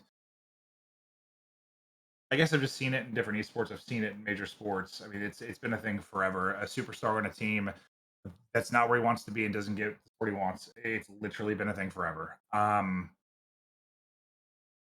guess we'll see over the next decade if this changes or I not. still wish this team just went all French from the get go. I think that was I'll- its biggest One, mistake from year one. They should have went I, all French from the get go. I want a And if they heritage team. I want a Spanish team. I want a French team in the and league. here's the thing, Badly. it's we would be having the same conversation, but it'd be changed, right? The conversation would be, all right, the French players they brought in, maybe they sucked year one, maybe they got better year two. At this point, they might be adjusting really well, competing in the middle of the pack, maybe competing for top fours. I don't know. Like then that also sparks a lot of interest in France. Like I just think Bring there's a Tonga big back. Bring him there's back. What's he, 40? oh just bring Brezzy in. No, I'm just kidding. Hydra, Yeah, Brezzy and yeah, Hydra would yeah. be their pillars. Like I mean, That's what I would have loved. I mean, we've talked about this a ton. I would do anything. And it's a whole long conversation in and of itself. The international side, I would do anything to have a top Spanish and French team. I would do disgusting things to have that be a well, thing. I think they just missed a big opportunity there. I Yeah, don't know. yeah. But it's tough when is it a mistake? I mean, if you're going to spend league minimums, I don't know if you're going to get an entire team to move from France to live in the States on league minimums. They would do it if they Hey, wanted about it. They would do it. might be right. I Yeah, don't know. and they would. I think you can And find I just think passionate it's a different players to do that. conversation. People that are willing to live on men versus those that aren't. I guess I just figured it'd be a trickier You thing could if you were this could be coming like from a a different Shanghai country. Dragon situation where they went from like 0 and 30 to literal world champions. And we missed out. There's like a 90% chance that would have happened too, Joe. I don't know if it's 90, but it could be like 9. I just imagine Hydra up there is in the trophy, looking all handsome. It'd be pretty sick. Yeah, it would be. Okay, well, I think we touched on most of the teams and at least stuff we wanted to talk through. I knew we were going to go forever on those just because there's a lot of stuff we wanted to touch on. Yeah, I mean, yeah, it's a Nah, we're big good. moment. We're having fun. We're excited for the upcoming major. We'll both leave tomorrow. There was a couple of things we wanted to just touch on briefly. There was so much to talk about on the CDL side, like the professional level. We're going to spend a ton of time on challengers, but at least with the Boston Challengers event, we were going to talk through some of the top teams. You know, you still see Scrappy and the boys. Shout out to Ultra as they're frying. I mean, not only them, but Ultra EU. I mean, Yeah, talk yeah. about a They're the top team four, right? that looks for the future and does something a little differently. Has been Ultra. I'm not just gassing them because it's the Toronto Ultra Merk and Maven podcast, but I'm dead serious. Even year one, they had the 10-man roster. Yep. They worked through it. They got to their players. They got to their base, and they're still building that. I mean, they have another big roster, but with these two teams, with different coaches, I think they have found a couple of potential superstars in the future. I think a lot of us expect Scrappy to be in the league next year. I would be very surprised if it didn't happen. Um, and then you had what? You had Doug's team get top four. You had Electrify Steel, who we know of with like Jotter X, Pander Fame. Um, some top players on that squad. So yeah, I think for challengers, it's the big thing for them now is the future. What the 8 teams that make it Yeah, we can to talk their about that a champs. bit. I know there's been a ton of complaints. I mean, Doug, I think has sent an official video and letter to President Joe Biden and also to whoever else. He's been trying to fight this battle. Joe and I've talked about this a bit. It's odd because we love the players, we're rooting for the players, and we want them to grow and have success. But usually, when it comes to challenger stuff in any league, and you're talking about the B tier, whatever you're talking about, there is a huge vocal minority that shouts, "This is what we need." But then, when there's a broadcast, 500 people watch it. So there's never been a huge desire to put a ton of money into it, just because the eyes that are actually on the product. It's weird when you think about, Joe. We watch a lot of other esports. Hmm. Not a lot of other esports that have much in the way of LAN championships or LAN leagues or Lands period for yeah, LAN amateurs. period for amateurs. I mean, this goes to what we were talking about earlier. Besides the old MLG style with like Halo and COD or Gears, whatever. Yeah. If you look at Counter Strike, I mean, there's a couple of ways that you could qualify and do this and that, but it is very tough. I mean, it's tough in anything, but there is not. There's definitely not a lot of amateur lands or There's any. there's not, and I think at least the way I view it. I mean, I want them to get as much as they can. I guess that's realistic Oh, it's the from same, the same league thing we side. talked about where we already did it, right? Yes, yes, true. Like we've done it before, so why aren't we doing it now? Yes. But I guess to me, the thing I just don't understand, which just seems there's always been this thing, any kind of champs or prize pool at the CWL. People are like, why is APAC getting this much money when there's 7 people competing? There's always been that sort of thing. It just seems simple if it was just more teams to me, in the sense of you have how many teams in the franchise league, Joe? How many teams? 12, How many teams go to champs? 8, How many teams go to challenger champs? 8. How many teams are competing in challengers? I'm sure Fucking it's a lot. a ton. Make it 16 and maybe a lot of these problems go away, at least from the players and the core things they were talking about. And I know that Well, yeah, probably I'll explain it to everybody who's listening yeah, who yeah, maybe yeah. doesn't know. So the big problem is right is so for their champs, they're auto inviting the top 4 teams from global pro points. So the issue here is that a lot of the teams, maybe from NA, probably Europe as well, they're in a much more competitive region, but other teams from Australia, APAC, they're gonna basically take one or two of those spots. Yep. And a lot of these players don't think that's nice, or they don't like that because on LAN with the best challenger teams there, they're outplacing them by X amount. Or, at the Toronto LAN, I think the top 8 teams are all from North America. So they Well, basically are getting 2 spots what do you think is out of better to North fix it? America. Do you think it should be more emphasis on points at LAN or just simply double the number of teams and solve the problem? More emphasis on land points for sure. There should always be an emphasis there. That's a Oh, big part of it. I don't know the land points. I do know like I feel like what you described wouldn't probably be a thing if more correct. emphasis was on that. I don't know if they have had a ton of emphasis on it. Like maybe they've had more than online, but they've just had so many online that where that's going to take precedent. No. Um, like I think right now the top four is like 3 EU, 1 NA. I think Toronto NA is obviously a lock, um, especially because they just won that. But there's going to be an LCQ. There's going to be 8 teams. The way I would do it is, yeah, probably double it. Probably do like,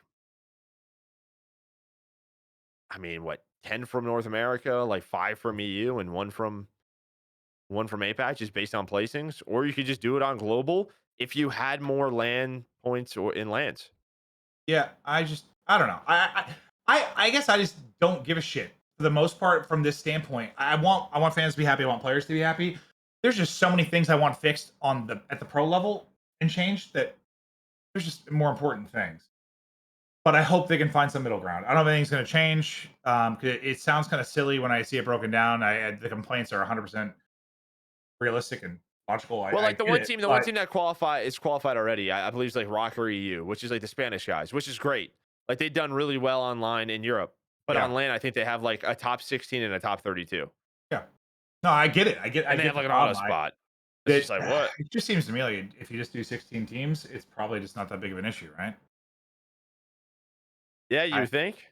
I mean, maybe there is still that one or there's always like a bubble team that probably gets screwed over or something, but it's probably far less of an issue, I imagine. But what do I know? Um, one thing I Hmm. want to shout out that's just like a little community thing. So Oh, what are we doing? I'm gonna talk about Ben, our buddy Ben, and Oh, how Ben. yeah. I thought this was interesting. So Ben, if he he kind of worked on the flank with Zuma, and Joe used to work at MLG, now Esports Engine. Ben's been working at Esports Engine. Obviously, I mean there were some. Uh, if you pay attention to Reddit or social media at all, there are a couple times that those worlds got a little too close together, and whatever the case may be, it sounds like he has decided to pursue content full time and get back on the flank full time. And I'll tell you what, I think he's gonna be streaming everything too. I don't know if it will work out for him.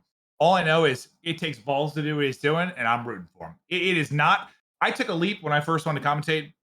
I moved across the country, making $0, no salary, and went dead. Took a leap. Just gambled on myself and went for it. Look at you now, dude. Controller cam and everything. I'm just saying, like, I know it's probably a hard choice to make.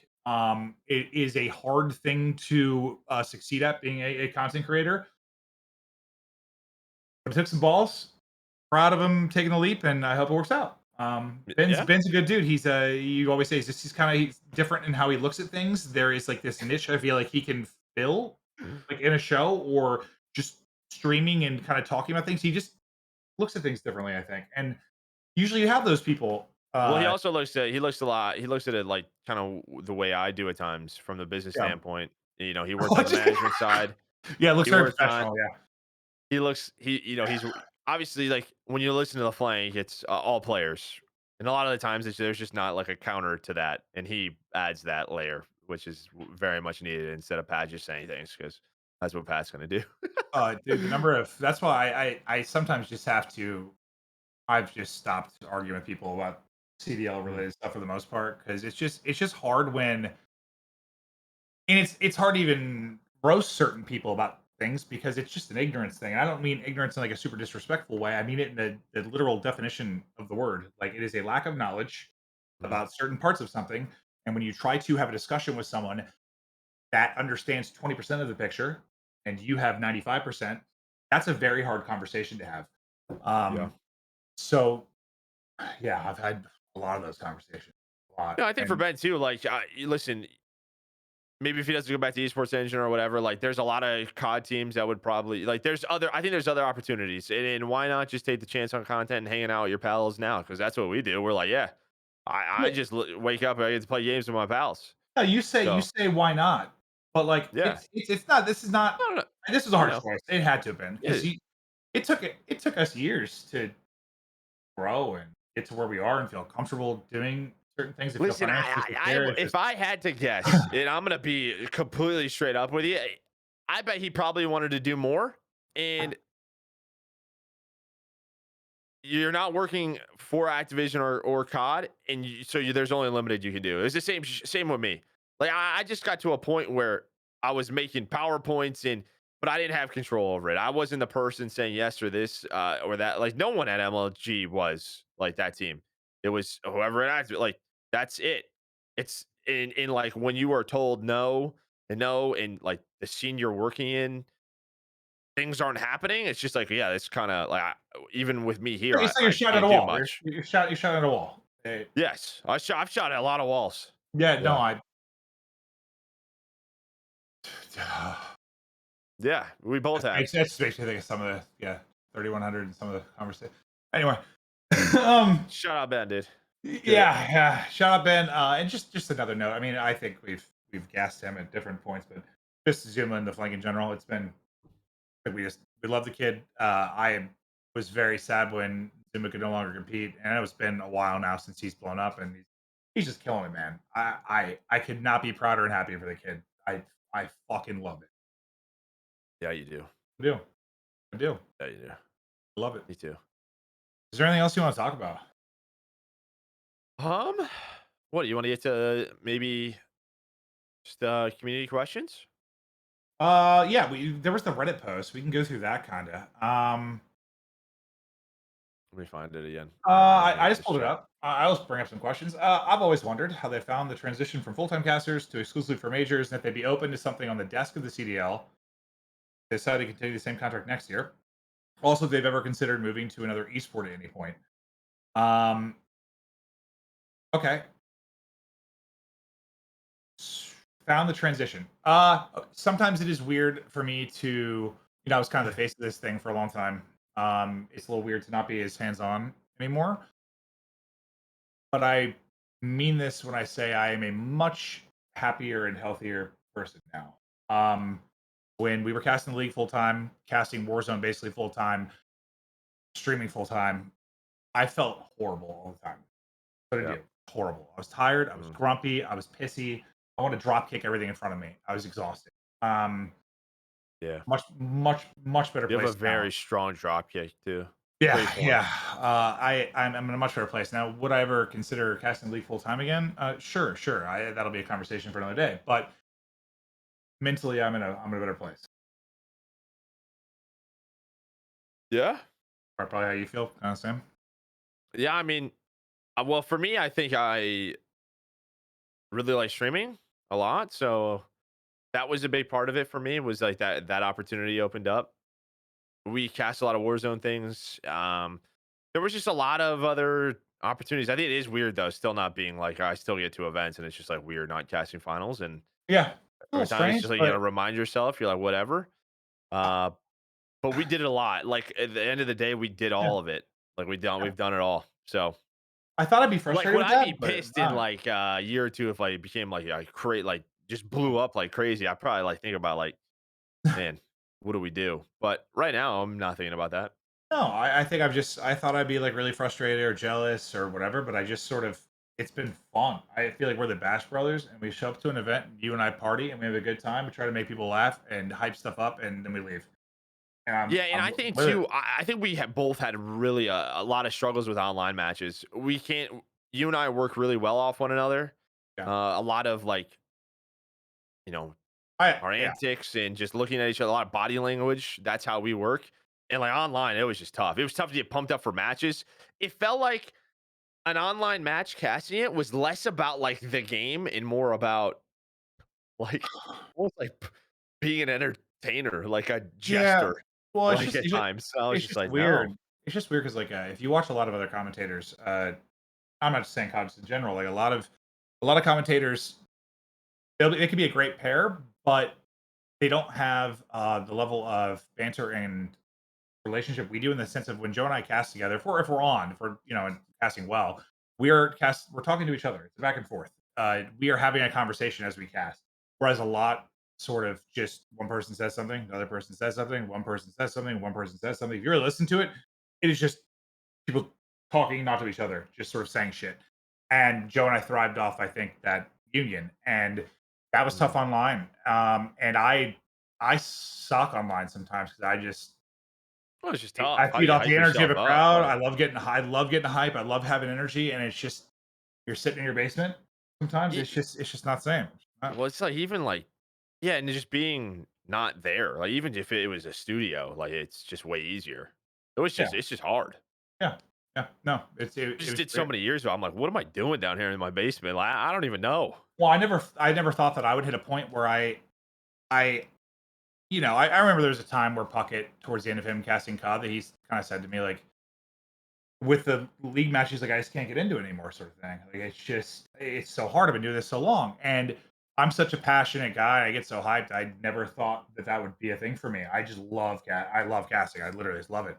But sometimes with the online stuff, I, Well, especially like all the issues and stuff of the year one. uh, Whoo, God, yeah, we got horror stories, but yeah. Whoo.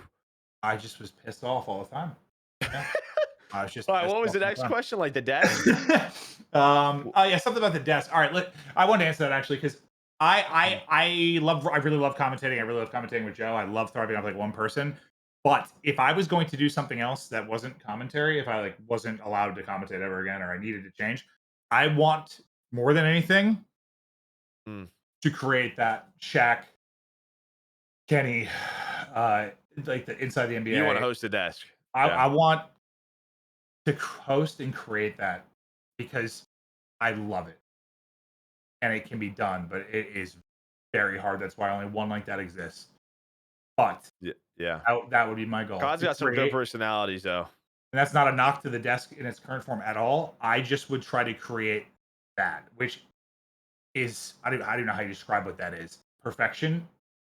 It's a goddamn It's train off a the rails, but it Yeah, it's is a mix of experience, idiocy, goofiness. Like, dude, it's a it, tough formula to find. it is. I don't even know if it is a formula. I mean, I feel like a lot of people have tried to create it and they can't. There's something perfect about that, but Mm. that would be my goal is to Well, I think the big create thing is that. like the big thing is Ernie, obviously as a host, like you have to be able to attack and sort of start those.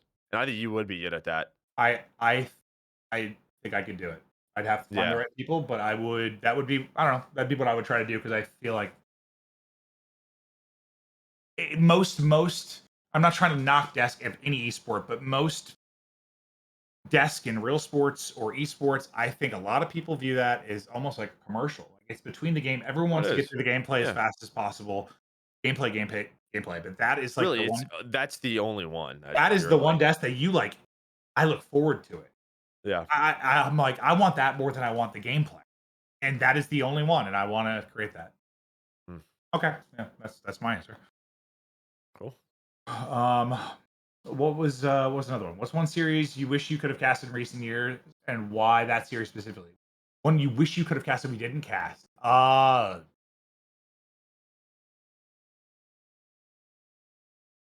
That's weird. I don't think I've like ever been asked that, and there's nothing that's like jumping in my mind that I remember like, oh, I really wish I casted that. Because we did every final until Yeah, I what? mean, I guess like the EL OpTic started. phase final, like I guess this year, Oh, the that would have been first pretty year? lit. Yeah, I didn't really care too much because we did their winners bracket final match Yeah. and it was awesome. So it didn't really bother me all that much. But I think if I hadn't done that match, then probably I'd feel that way more. If like I missed both those. But since I did the one, it wasn't like the end of the world. I guess I I've just just feel like casted so many last year optic phase too. Last matches year at there this were point. so many good games. Like just didn't matter. I think all the casters really enjoyed casting last Well, year. Like I think that's what we've kind of all the I think matches were insane. I've tried to help even push this out of Joe's brain. I mean, sometimes even he's gotten better at it, but like last year or the year before, like he'd see a matchup that didn't look like a good one, he'd be like, "Oh, we got this today." And I was just like, "Dude, honestly, who gives a shit? Like that could be the one that turns into the game 5 round 11 banger. Like who Yeah. knows? It might be two teams that aren't great, but that could be the fun one." And I Mm. think once I got that mentality a little bit more, which took me a long time to get to that point, it helped a lot. Not Yeah. looking forward to casting specific teams or matches and just sort of like, hopefully whatever I have is a banger. Yeah, I mean, we used to get pumped up about it, but then we're just like, yeah, you just that doesn't happen. I Yeah. just feel like there was so our first like 2 years, there were so many like this is gonna be a sick match 3-0. Like this is gonna be a sick match 3-0. Who were just like, Yeah. Yeah. "Ugh! It's just like it's that whole expectations thing, dude. You just gotta, I don't know, Ah." get too hyped up and stuff. But no, I don't have one that really, really jumps to my mind. You do one more. Yeah. Yeah, someone said this is a good question. I'll be honest, but do you guys watch every match? I always wonder how you can still be so good at casting, even though you only do it at the majors. No, I definitely don't sit while they're live and watch every minute of it. A lot of times I'm streaming. I mean, I'll just be honest. We make less money now working part time. I am doing other stuff sometimes to try and make money, but I'll usually have it up on another monitor. Esports Engine does a thing where they cut together the series into just the gameplay that is great to go through. For me, at least, and Joe can answer for himself, I am not the color commentator that needs to know the inside out of every team strategy on a specific hardpoint. I am the storyteller and the one that needs to know what the drama's going on and the team change and stuff with players and personal stuff and just sort of set Joe up to be the nerd. So I more even I more focus on just checking out the Reddit and Twitter You call and me a nerd, dude? what players are talking about. You're my nerd. And Yeah, what well, players you're are a talking about, dickhead. like sort of like what storylines are going on, like the overall scope, more than I care about a specific moment within a specific match, if that makes sense. Yeah. Just because that I think is more important when I commentate. I have found the more that I know and the more that I dedicate to learning intricacies, the more that I try to talk about those things, and I'm literally not doing my job then. I should never be breaking down Call of Duty. Joe should. And the more I know, the more I try to do that. So I try to find this fine line of understanding the game and talk most about Knowing what's like storylines with going players. on, that's pretty much it. Yeah, like Yeah, knowing the storylines, knowing what's happening. the more that I'm telling you, it's just hard because I feel like I want to prove that I like know these things. So I talk about them more, but that literally I'm not doing my fucking job. That is Joe's job. Yeah. Oh, yeah. I mean, I played COD professionally, so I mean, I could I could like not watch COD probably for like years and probably still just come Oh no, back and it's I would say though at the beginning of the year, I watch a lot of the scrims online. beginning of the year is the important part. I think just diving Yeah, in. Beginning of the year, we yeah. watch we get invited to some scrims or I ask coaches to let us watch. I have an idea of what's happening in terms of like matches every day. I'll be like if I'm home and I'm not doing anything, I'll throw it on. Oh, there might be like a big match that I'm looking forward to watch, and I'll Right. put that on. I'm not watching like every match by the hour. That's just not happening. I'll know who won. I'll know who popped off. I'll know the basics, but minute to minute, no. Yeah, That's just honest truth.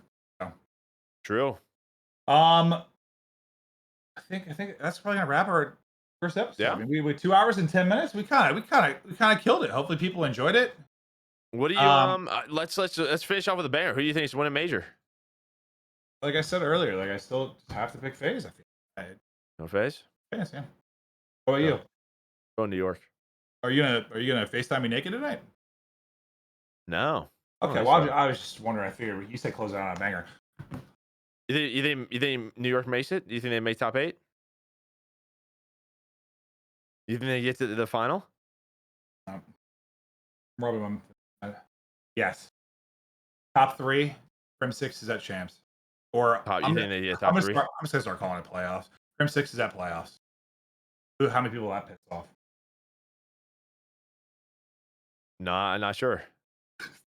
Top 8, yeah. But seriously, thank you for those that watched. I remember this is going to be on Mhm. Apple, Spotify, and YouTube. Joe and I'll probably tweet out links once we have them and it gets up there. Joe, you are my assistant and Yes. father. How often are we doing these again? Weekly, right? It's not Every it's other like, week. Every other it's week. How often is it? it's like kinda spread, like, we'll do one when we're back from the major. I think there's, like, a couple of weeks. They're definitely spread out, but they're all on my calendar, but just so people know, this will be a consistent thing that we will be doing over Yeah. this year. I thought, okay, next one is July 18th. I just got the date, so Yeah. it is in a week. It will be the next one. Yeah, it's after the major. Yeah, yeah. So we'll talk about the major. We'll talk about Lord knows what else, but And the one after that's probably before we go to champs, and then probably yeah, after champs. That's probably the first 4, so yeah. And we'll work on getting better. We'll work hard to be the best, yeah, we'll sexiest. create segments and also I don't know, we're just kinda winging it, Yeah, or we'll just wing it. I sort of just want to hop on here and bullshit with you for 2 hours. Is honestly what I want to do. Yeah. 'Cause I just love chatting with you. You're just so talented and sexy. Yeah, and again, there's gonna go into the off season, so we'll oh, might be a lot of COD talk. There might be something else we talk about. Well, we might be life lessons with Merk and Maven, where I Mhm. will give you wisdom from my 37 years of life and teach you how to be an incredible human. Or we talk about Maven stories, Maven Chronicles. This is Uh, a good one. no, Wait, we're because going back. Wait, hold on, hold on. One last thing. We're going back to New York. I know you've talked about it on stream, but you gotta give them the story about you texting me that you're fighting little goblins throughout New York City. Please, you gotta give them this. You gotta give them this. okay, so let's just not get too dark here. I quit drinking like 4 years ago now. Back then I was still drinking, and one night I had uh, let's just say several $4 bottles of wine, and I was at a good place. And Kat wanted to walk across all of goddamn Manhattan to go to Mhm. some party or something, and it was night, and I just didn't want to go, but I was just kind of feeling feeling some stuff. You're ready to go. I was on a different planet, and I was documenting my walk to this place all across Manhattan, but I was pretending basically that I was in, let's say, a fantasy RPG. Mhm. I was role playing like LARPing across Manhattan while videos were going to Joe. And I told him I was battling goblins. It was kids playing at a park. Joe was dying. I sent him just Dude, video after video, and it was just basically me like LARPing through Manhattan. he'd be like, Joe, there's 4 of them over there. Like they're gonna get me. I'm gonna attack. Like just these random people, and he's not being quiet about it as he's recording these videos. Just actually on an adventure across Manhattan, dude. Oh yeah, yeah. I I'm was pretty sure I, at some point it was kids on a playground, and you called them like goblins. elves or I was something. Frodo trying to deliver the goddamn ring, Joe. Yeah, you were. You were. So we had to go back to that. Yeah, yeah. There were some special times in New York City back then. Everyone, thank you for taking part Mm. in Toronto Ultra Merk and Maven podcast. That was episode 1. More to come. We leave tomorrow for the major. It's going to be an incredible time. We'll see if New York can make the run. For Joe and I, that's it. Have a sexy night. Bye.